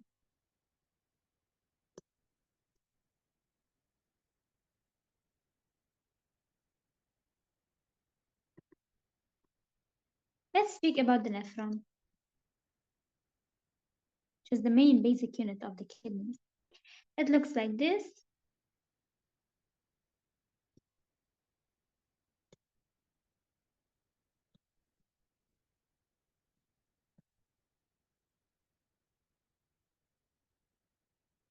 Guys, why do I draw and I don't show you pictures? Like me as a teacher, I should be showing you pictures and working on the picture, but I do it on purpose.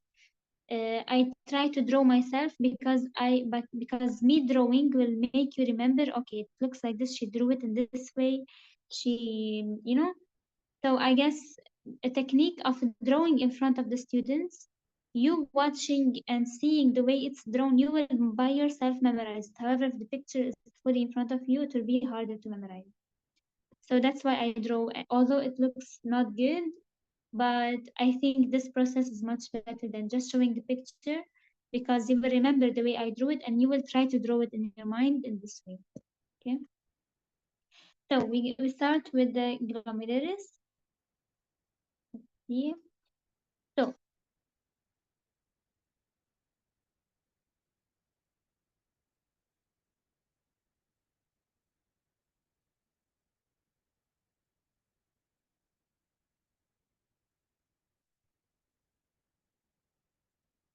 okay, here we have the loop of Henle.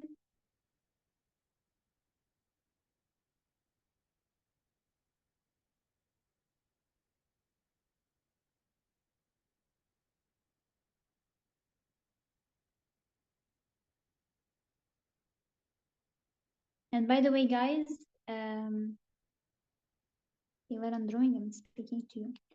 So by the way, next year, let's say one of you, inshallah, no, but like let's say any one of you failed or didn't succeed. The live class of next year, which will be also in August, you can watch it for free. Don't have to pay for it. All of the people who watched in this year. So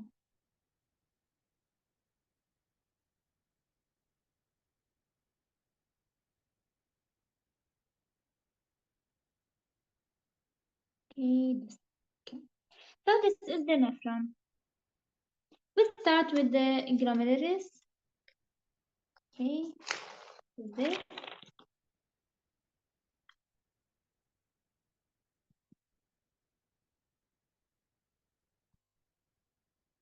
Here we have the loop of Henle.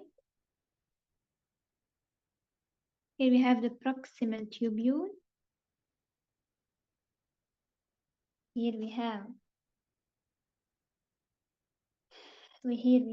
the distal tubule.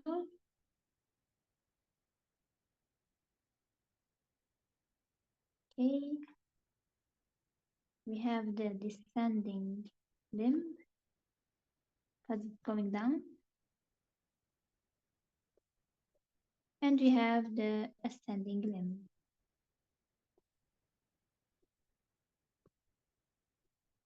Okay. So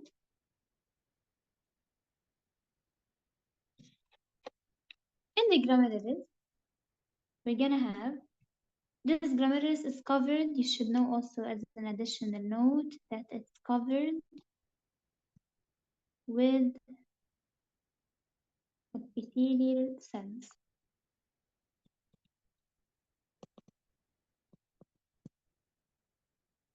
Epithelial cells. Okay.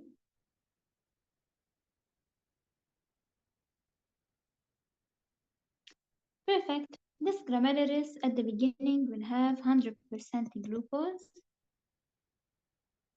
will have 100% amino acid, will have 70% sodium ions, 70% potassium, 70% phosphate, 70% CO2 plus, 30% magnesium, 70% water.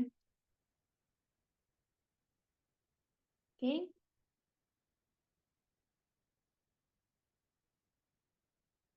The descending limb, you should not know these percentages, I'm just saying them. The descending, the loop of Henle, all of it will have 25% Na, 20% K plus, 25% calcium, 60% magnesium.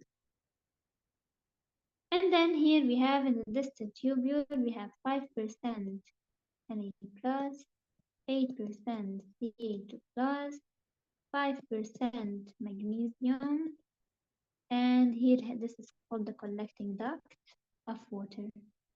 Collecting duct. Here we have the bladder. Yeah.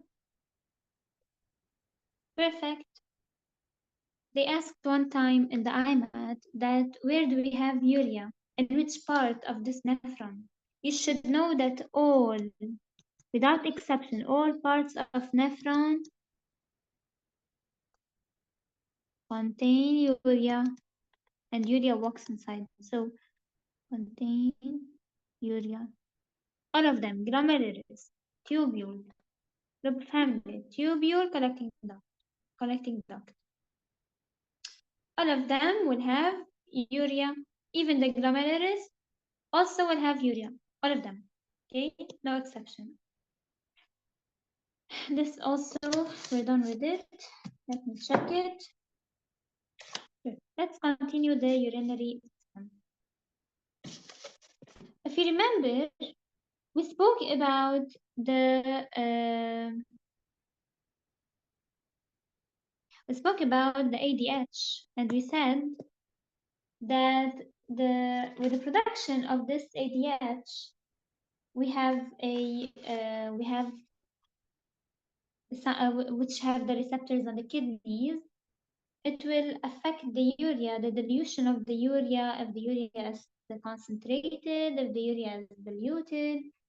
So this ADH, which is produced by the posterior pituitary gland, let's speak about the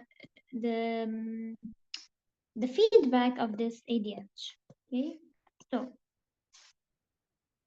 look guys, let's speak about the collecting duct. Okay, let's take this portion of the collecting duct in the bladder.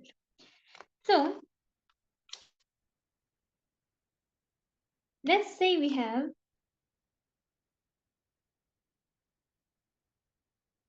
here low ADH. We don't have so much ADH. The posterior pituitary is not really working good. It's not producing good ADH. So what happens to the urea? Okay, the urine will be diluted. We have here diluted urine. Why the urine is diluted?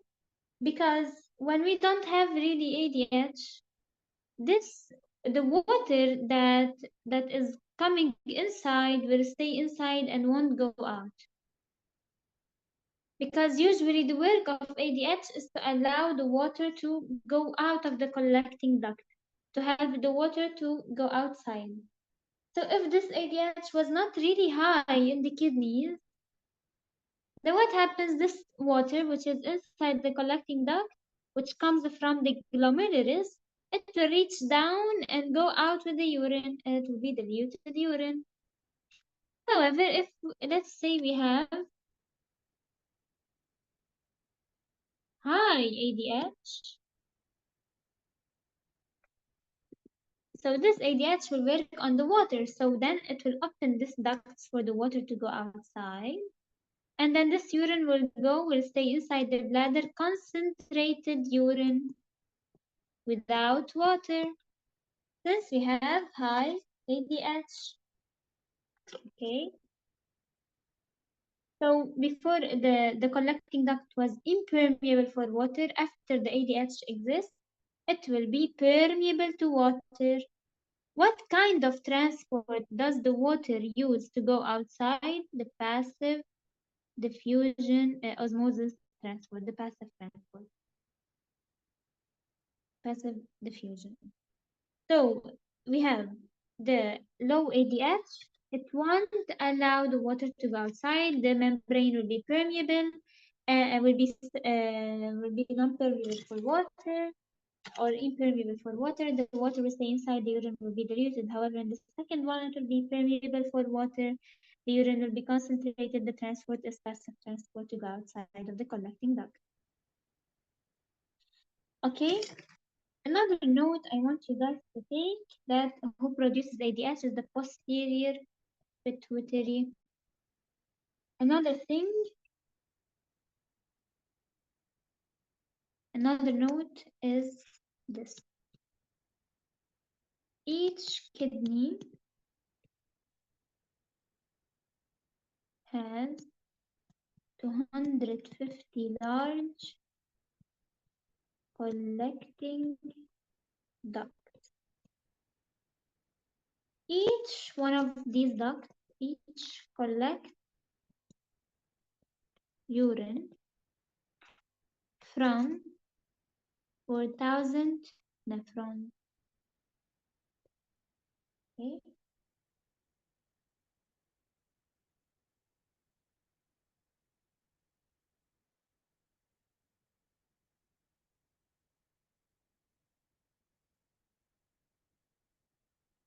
Where does the nephron exist? Where is the location of the nephron?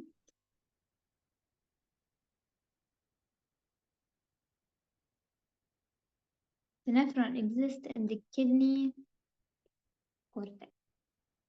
The kidney also have a cortex, have a matrix, usually like any other organ, you know? Looks like this. This is the kidney, it will have so much layers, it will have the cortex. So the nephron exists in the cortex. Okay, what else you can be asked? Let me write another note.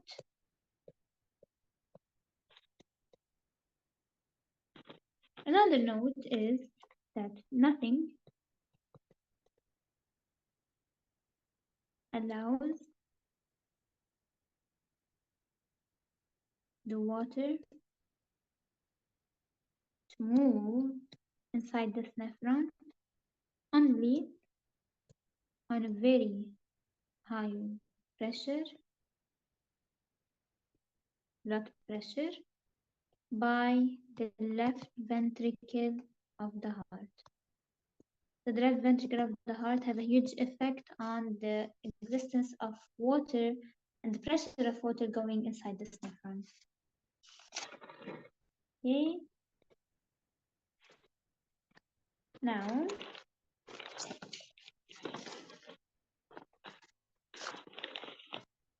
so the feedback between the ADH and the urine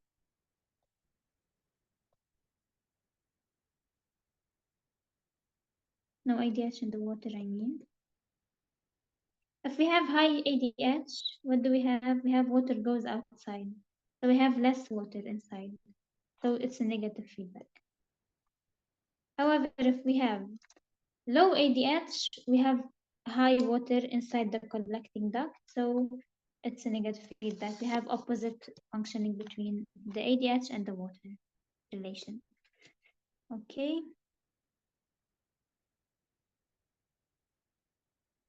Okay, let me see here, Mira. There was a question in the IMAT that which part of nephronuria is not there. Whether liquids and nephron diagram was given and 1, 2, 3, 4 labeled. It was 1 equal PT, 2 is low, okay, loop, and then here, this is the collecting tubule, collecting duct. In which part of urea Urea is there in all of them.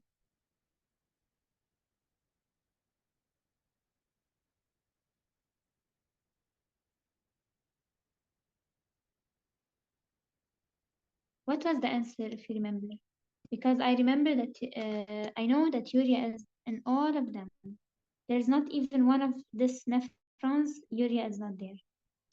It must be in 1, 2, 3, 4, all of them.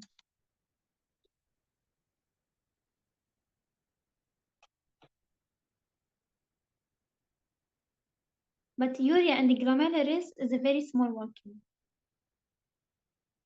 Answer is only the proximal tubule and the distal tubule. It is not in loop of Henle, right?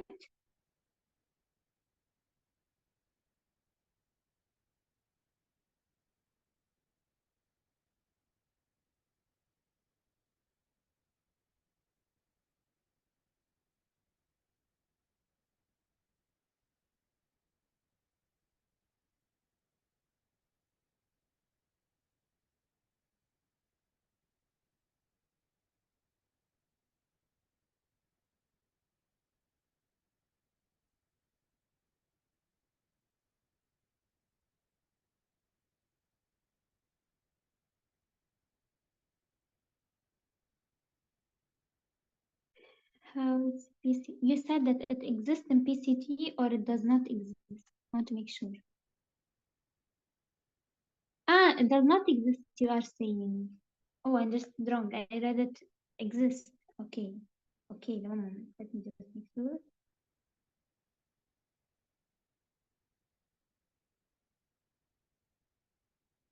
Yeah, I tell you why.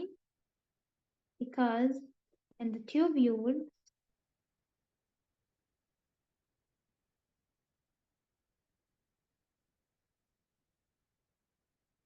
yeah, in the tubules we have reabsorption of salts and of water. We have a very high reabsorption.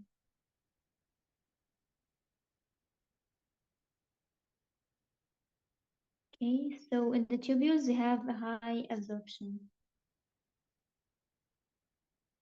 Let me write it as a note.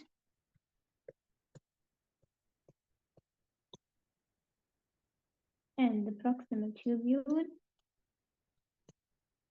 distal tubule, have a high absorption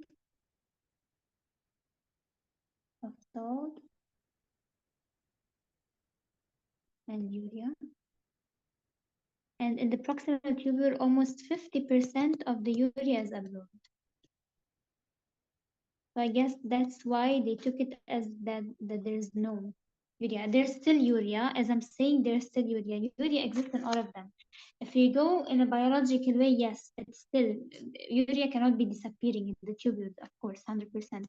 However, in the tubules, we have very high absorption of salts and urea during their going down to the collecting duct. That's why you might not find urea inside them. However, if you want, since the IMAT is considering that we don't have urea inside them, so we just consider it that we don't have urea in these tubules. 100%. Take it as if we don't have. Because there's a high absorption of urea. But however, if you reach university, think of it that yes, you have, but in a very low quantity since it's reabsorbed outside. Okay. Another thing.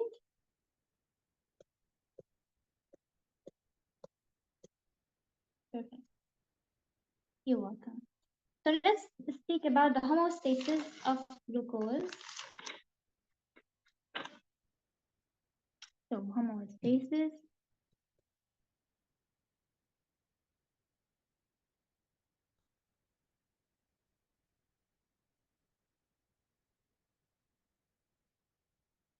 of glucose. Let's speak first about the pancreas. Pancreas has a detector control mechanism which have the alpha cells and the beta cells. These produce insulin, this produce glucagon. So the pancreas has a control mechanism control mechanism. At the same time, it produces the glucagon and the insulin. So it's the main control. So if they ask you who's the control of glucose, pancreas. Who produces glucose? Pancreas. 1 second, guys. I have a university sent me an email. Just give me 1 second.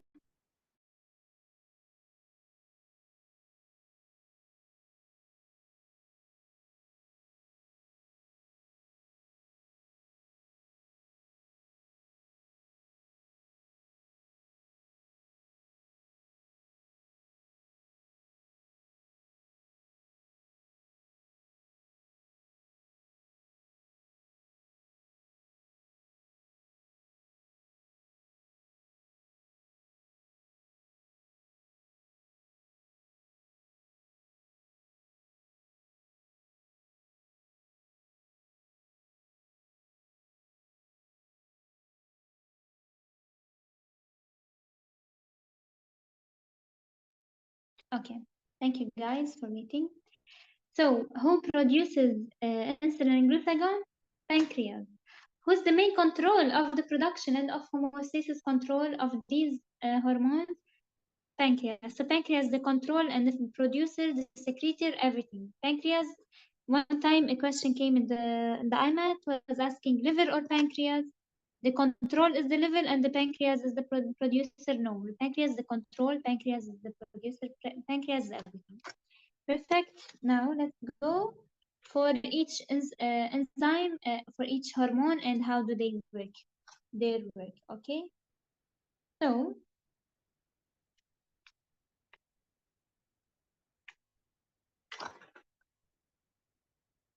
action of insulin, the action of so let's start with the option of high glucose and low glucose.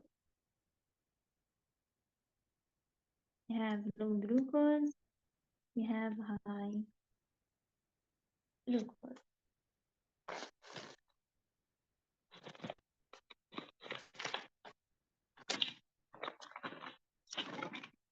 Okay.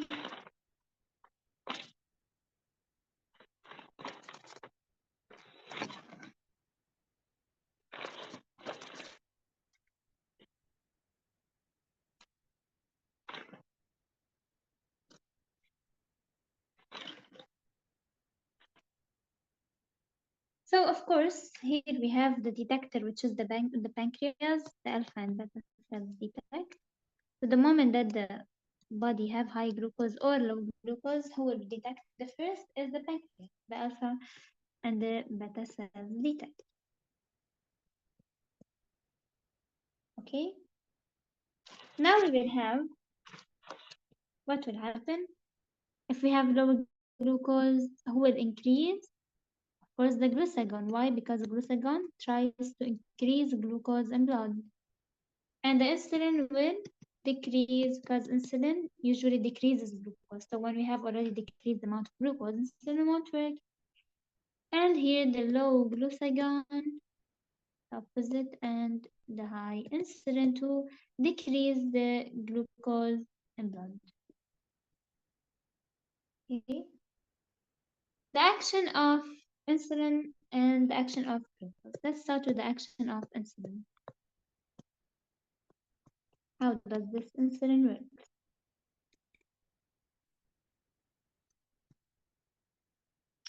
So let's say we have a membrane. Let's say this is the liver membrane, okay? Since we said the target organ of the insulin and the glucagon are the liver and the brain. So let's say we have the liver. We have here the membrane. Perfect. So first what happens? The receptor. So the receptor signals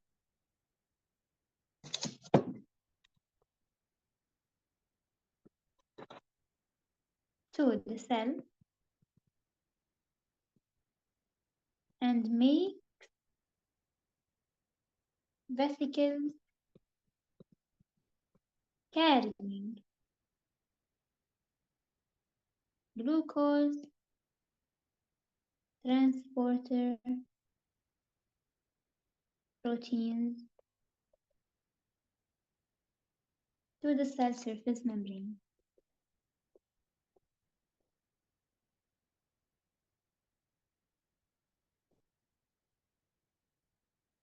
So first, there's a receptor that comes and sticks and signals to the cell and makes vesicles carrying glucose transporter proteins to the cell membrane. Who are the glucose transporter proteins, which look like this? These are the glucose transport proteins. They are the GLUT4, they are the GLUT2, the GLUT1, so the glucose transport 2, glucose transport 1. So usually GLUT4, glucose transport 4, is a glucose transporter protein which mainly has a receptor on the muscles. However, the second protein, the GLUT2, has a receptor on the liver. So it was working on the liver, it will go and sit on the liver. And the glucose transport 1 has a receptor on the brain or the adipose tissue. Okay, so then what happens to these proteins? It will come, it will carry them in, it will signal this receptor, it will signal the cell and make vesicles, and then it will store them, it will pick them, put them all together and store them, and then take them to the cell membrane. What happens here? After they reach the cell membrane, okay, it will, let's see, after these glucose transport proteins, second step is it will stimulate glucokinase enzyme. This kinase, if you remember when we spoke about the glycolysis, we said kinase usually phosphorylates, adds a phosphate. So what happens here? It will phosphorylate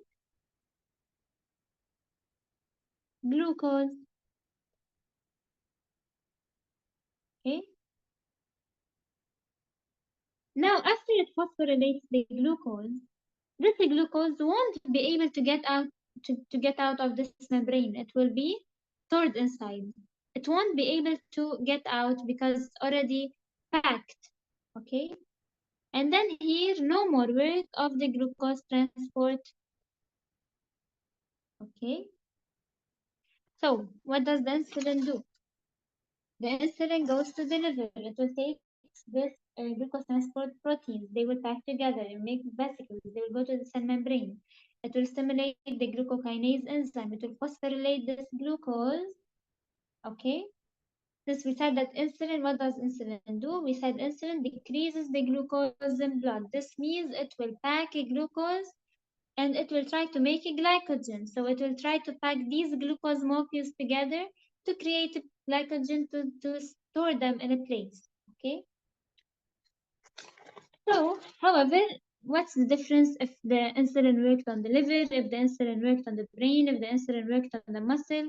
The only difference is the kind of transport. And we spoke about each one, the GLUT2, the GLUT4. So each one of them depends on the transport, but there's no difference. The same exact action will be happening. After this, the GLUT transport will not be working, will stop working because خلاص, the glucose cannot get out. What happens? Insulin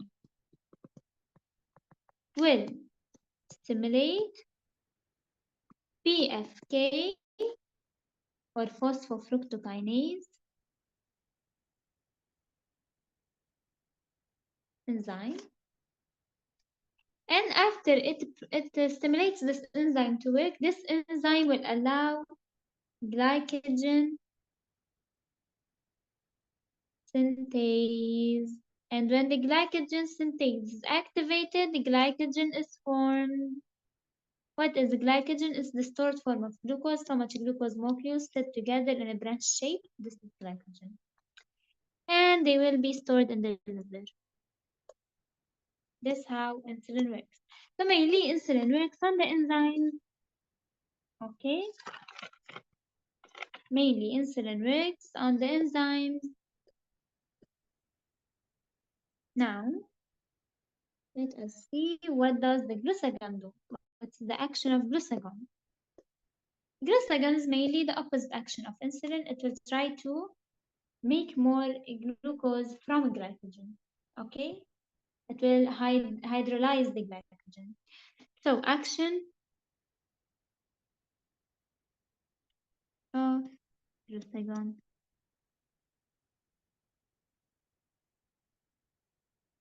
Let's draw the membrane of the liver again. So the glycogen, what does it do on the liver membrane?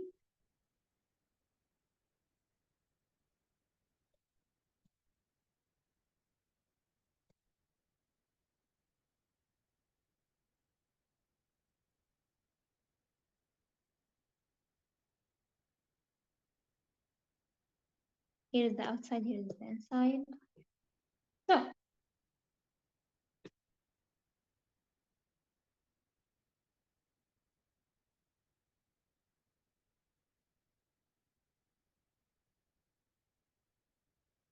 So this glucagon will go to the liver and it will try to find a receptor to sit on it. It will find its receptor. It will come and binds to the liver membrane.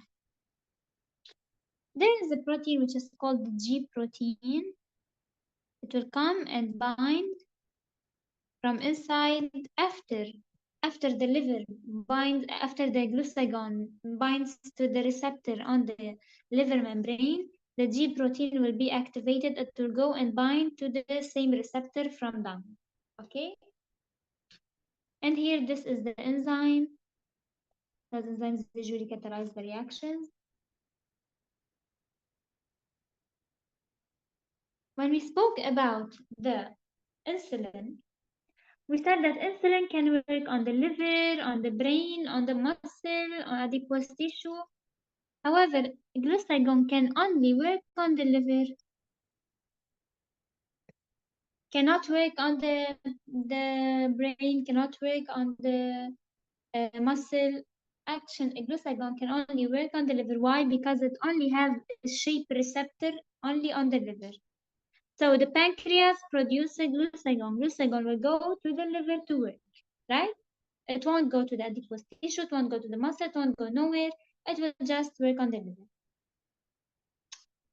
So let's speak about what happens, what are the steps that happens here on the liver.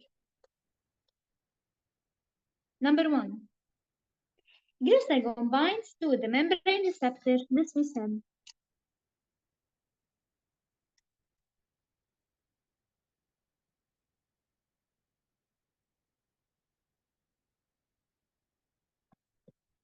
Number two, G protein will be activated and will bind to the same receptor from down from the inside of the liver cells. So activation of G protein.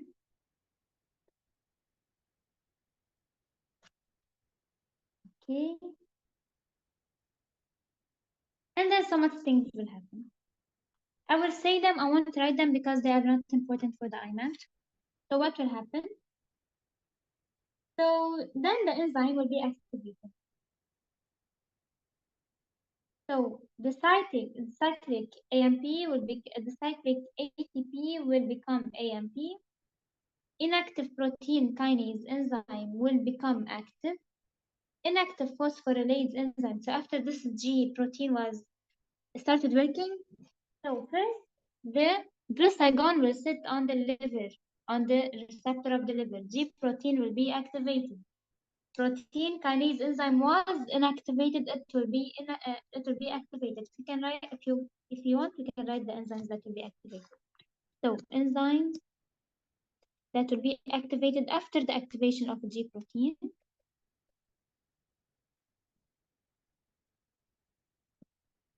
are the protein kinase enzyme. What does kinases do? They phosphorylate, right? So the moment you see kinase, if the kinase is activated, this means phosphorylase will immediately activate. Why? Because usually kinase enzymes, they add the phosphate, they phosphorylate. So the moment that this kinase enzyme is activated, of course, a phosphorylated enzyme will be activated after it in all of the lessons. So the inactive phosphorylase kinase enzyme will become active. So another enzyme is the phosphorylase. Why? Because the kinase is activated. So phosphorylase enzyme or kinase enzyme will be activated. After this, glycogen phosphorylase will be activated. These you should not know for the IMAT, additional information. So glycogen phosphorylase will also be activated. And then what happens? We said that the glucagon usually increases the glucose. This means it decomposes the glycogen. So then this enzymes will, this glucagon will, since we said glycogen phosphorylase, this means we have a hydrolysis of the glycogen where we're breaking down this glycogen and then we have a high amount of glucose. This is how glucagon works. It only works on the liver. It will go, it will sit on the liver, it will activate the G protein. G protein will activate enzymes, protein kinase enzyme, phosphorylase kinase enzyme, and the glycogen phosphorylase enzyme. When the glycogen phosphorylase enzyme is activated, this main enzyme will decompose, will break down the glycogen into so much pieces, and the glycogen is usually a branch part of glucose or branch form of glucose molecules, so much glucose molecules together connected, and then so much glucose will be in blood, and by this way we increase the glucose in blood using like glucagon. Okay, now let's continue. The third step is that active enzyme produce AMP to ATP. So from a cyclic AMP, we will also have ATP. Why? Because we are breaking down the glycogen. And the glycogen, it's a kind of carbohydrate. And carbohydrates, usually when you break them down, they produce energy. So of course, cyclic AMP will become ATP. So, okay, that's all. So of course, when you break down any carbohydrate, ATP will be produced. So if you were asked if ATP produced during glucagon activation, glucagon work function, you say yes because it's breaking down usually a carbohydrate, which is the glycogen. So cyclic AMP will be ATP. Perfect. Now let's speak about the last thing, which is okay, the last thing is gluconeogenesis, and then we finish for today. So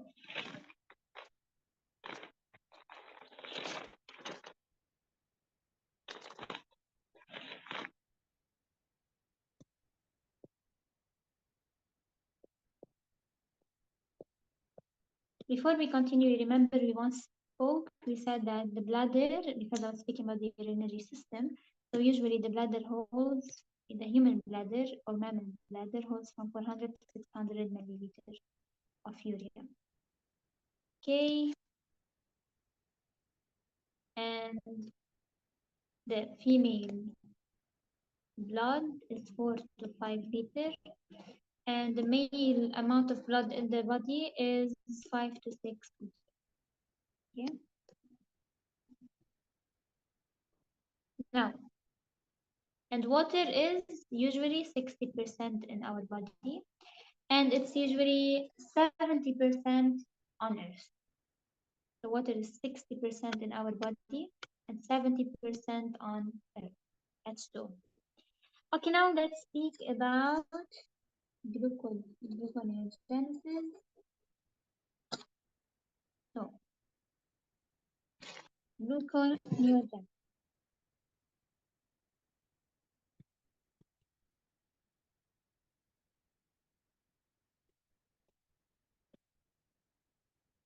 Gluconeogenesis is using amino acids and lipids to produce glucose.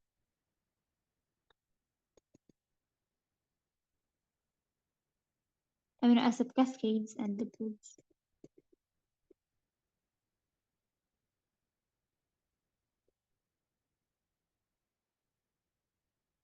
Okay. So gluconeogenesis is the increase of glucose. It's mainly this the since if you remember we spoke about uh, that the glucagon, they break down the glycogen to produce glucose. So it's mainly the same effect of glucagon. It's a gluconeogenesis.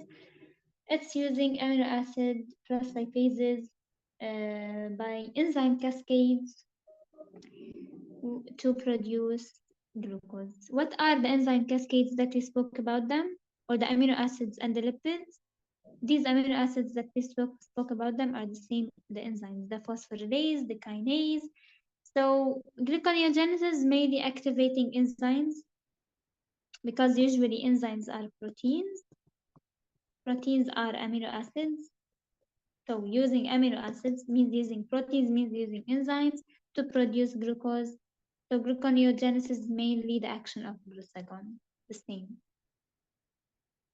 Okay. Let's speak about the feedback. So glucose control,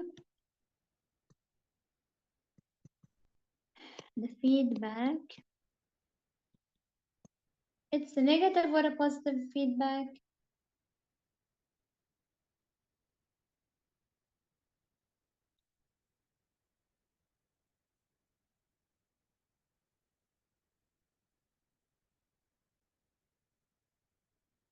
So is it a negative or a positive feedback? What do you think, guys?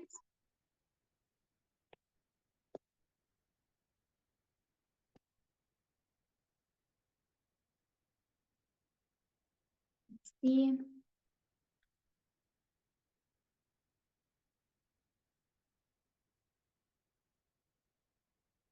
Hey, Rafi.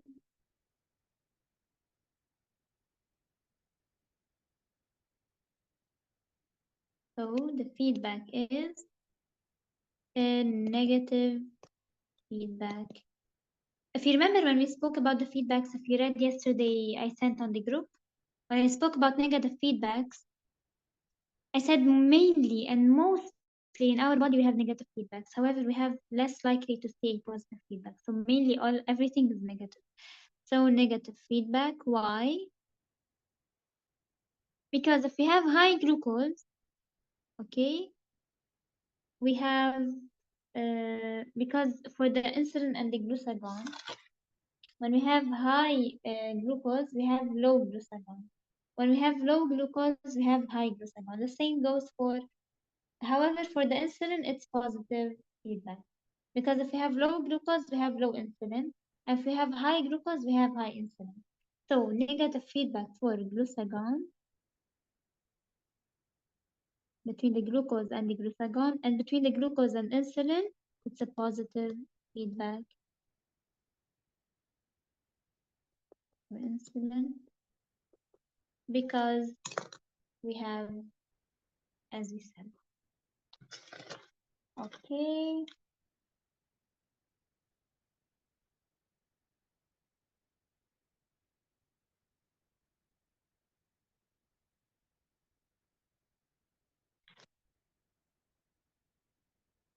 Okay, perfect.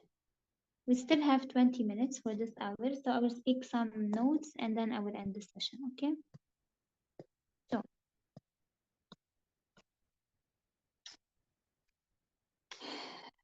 the kinds of communication in our body are two. They are nervous communication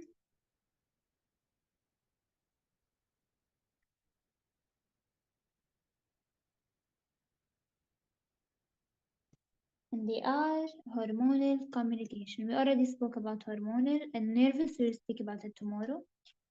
So nervous communication, you should know it's super fast but expensive. Needs an impulse, electrical impulse.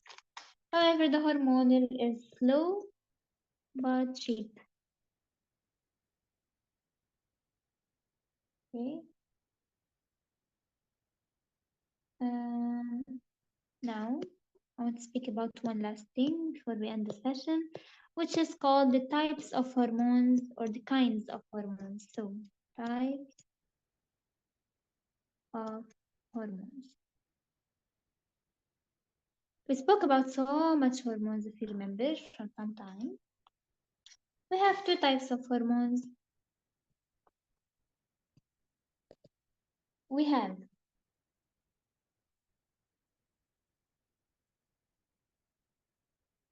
have hydrophobic hormones. We have the hydrophilic hormone. Hydrophilic means they love water, so H2O, soluble.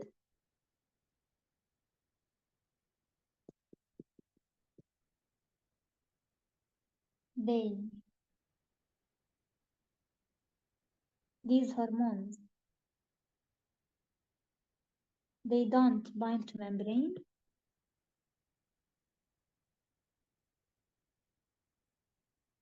Okay, they usually bind free. They don't bind to membrane, and they have a signal cascade.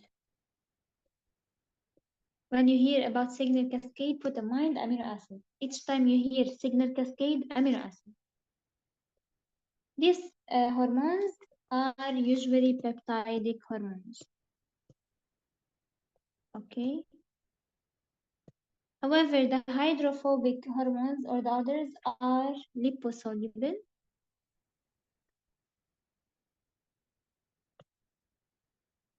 Okay, they bind to membranes. If you remember that progesterone, estrogen, these are hydrophobic hormones. These bind to membranes. They have receptors on membranes. However, the other ones, they don't have receptors on membranes. And they attach to nucleus. Okay. Now, before we end the session, we're gonna speak about each hormone that we spoke about, but these hormones we will say only their type. We won't say their functions or nothing else. Okay. So we started with the leptin.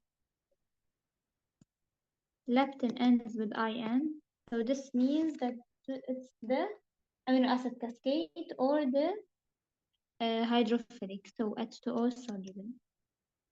Let's do this.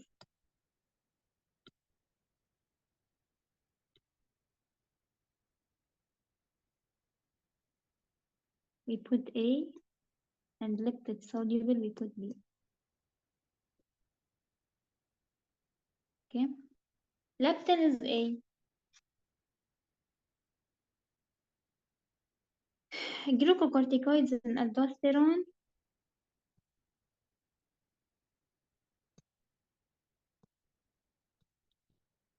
These are steroid hormones. Steroids are usually fats. Steroids are usually like cholesterol, means fats, means lipid soluble. So B. We have epinephrine. It ends with IN. This means it's a protein, means amino acid cascade, means A. This kind of it is amine. Amine. This is the type. The atrioretic hormone, the one of the heart which goes to the kidneys. I'm not sure about it. Let's leave it. We have the inhibiting and releasing hormones and the dopamine. We have the first one. These are produced by the hypothalamus. The releasing and the inhibiting, they are peptide, and the dopamine it ends with INE, so this means it's an amine. So this is the amine, this amino acid cascade or peptide.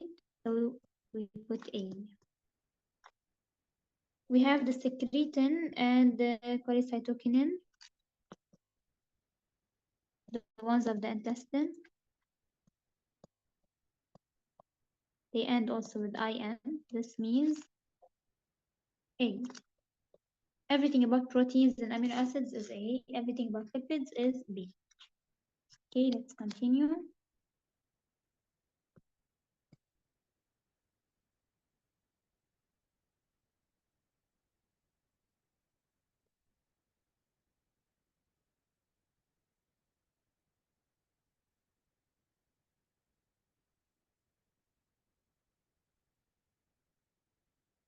Okay, so insulin and glucagon, these are of course proteins.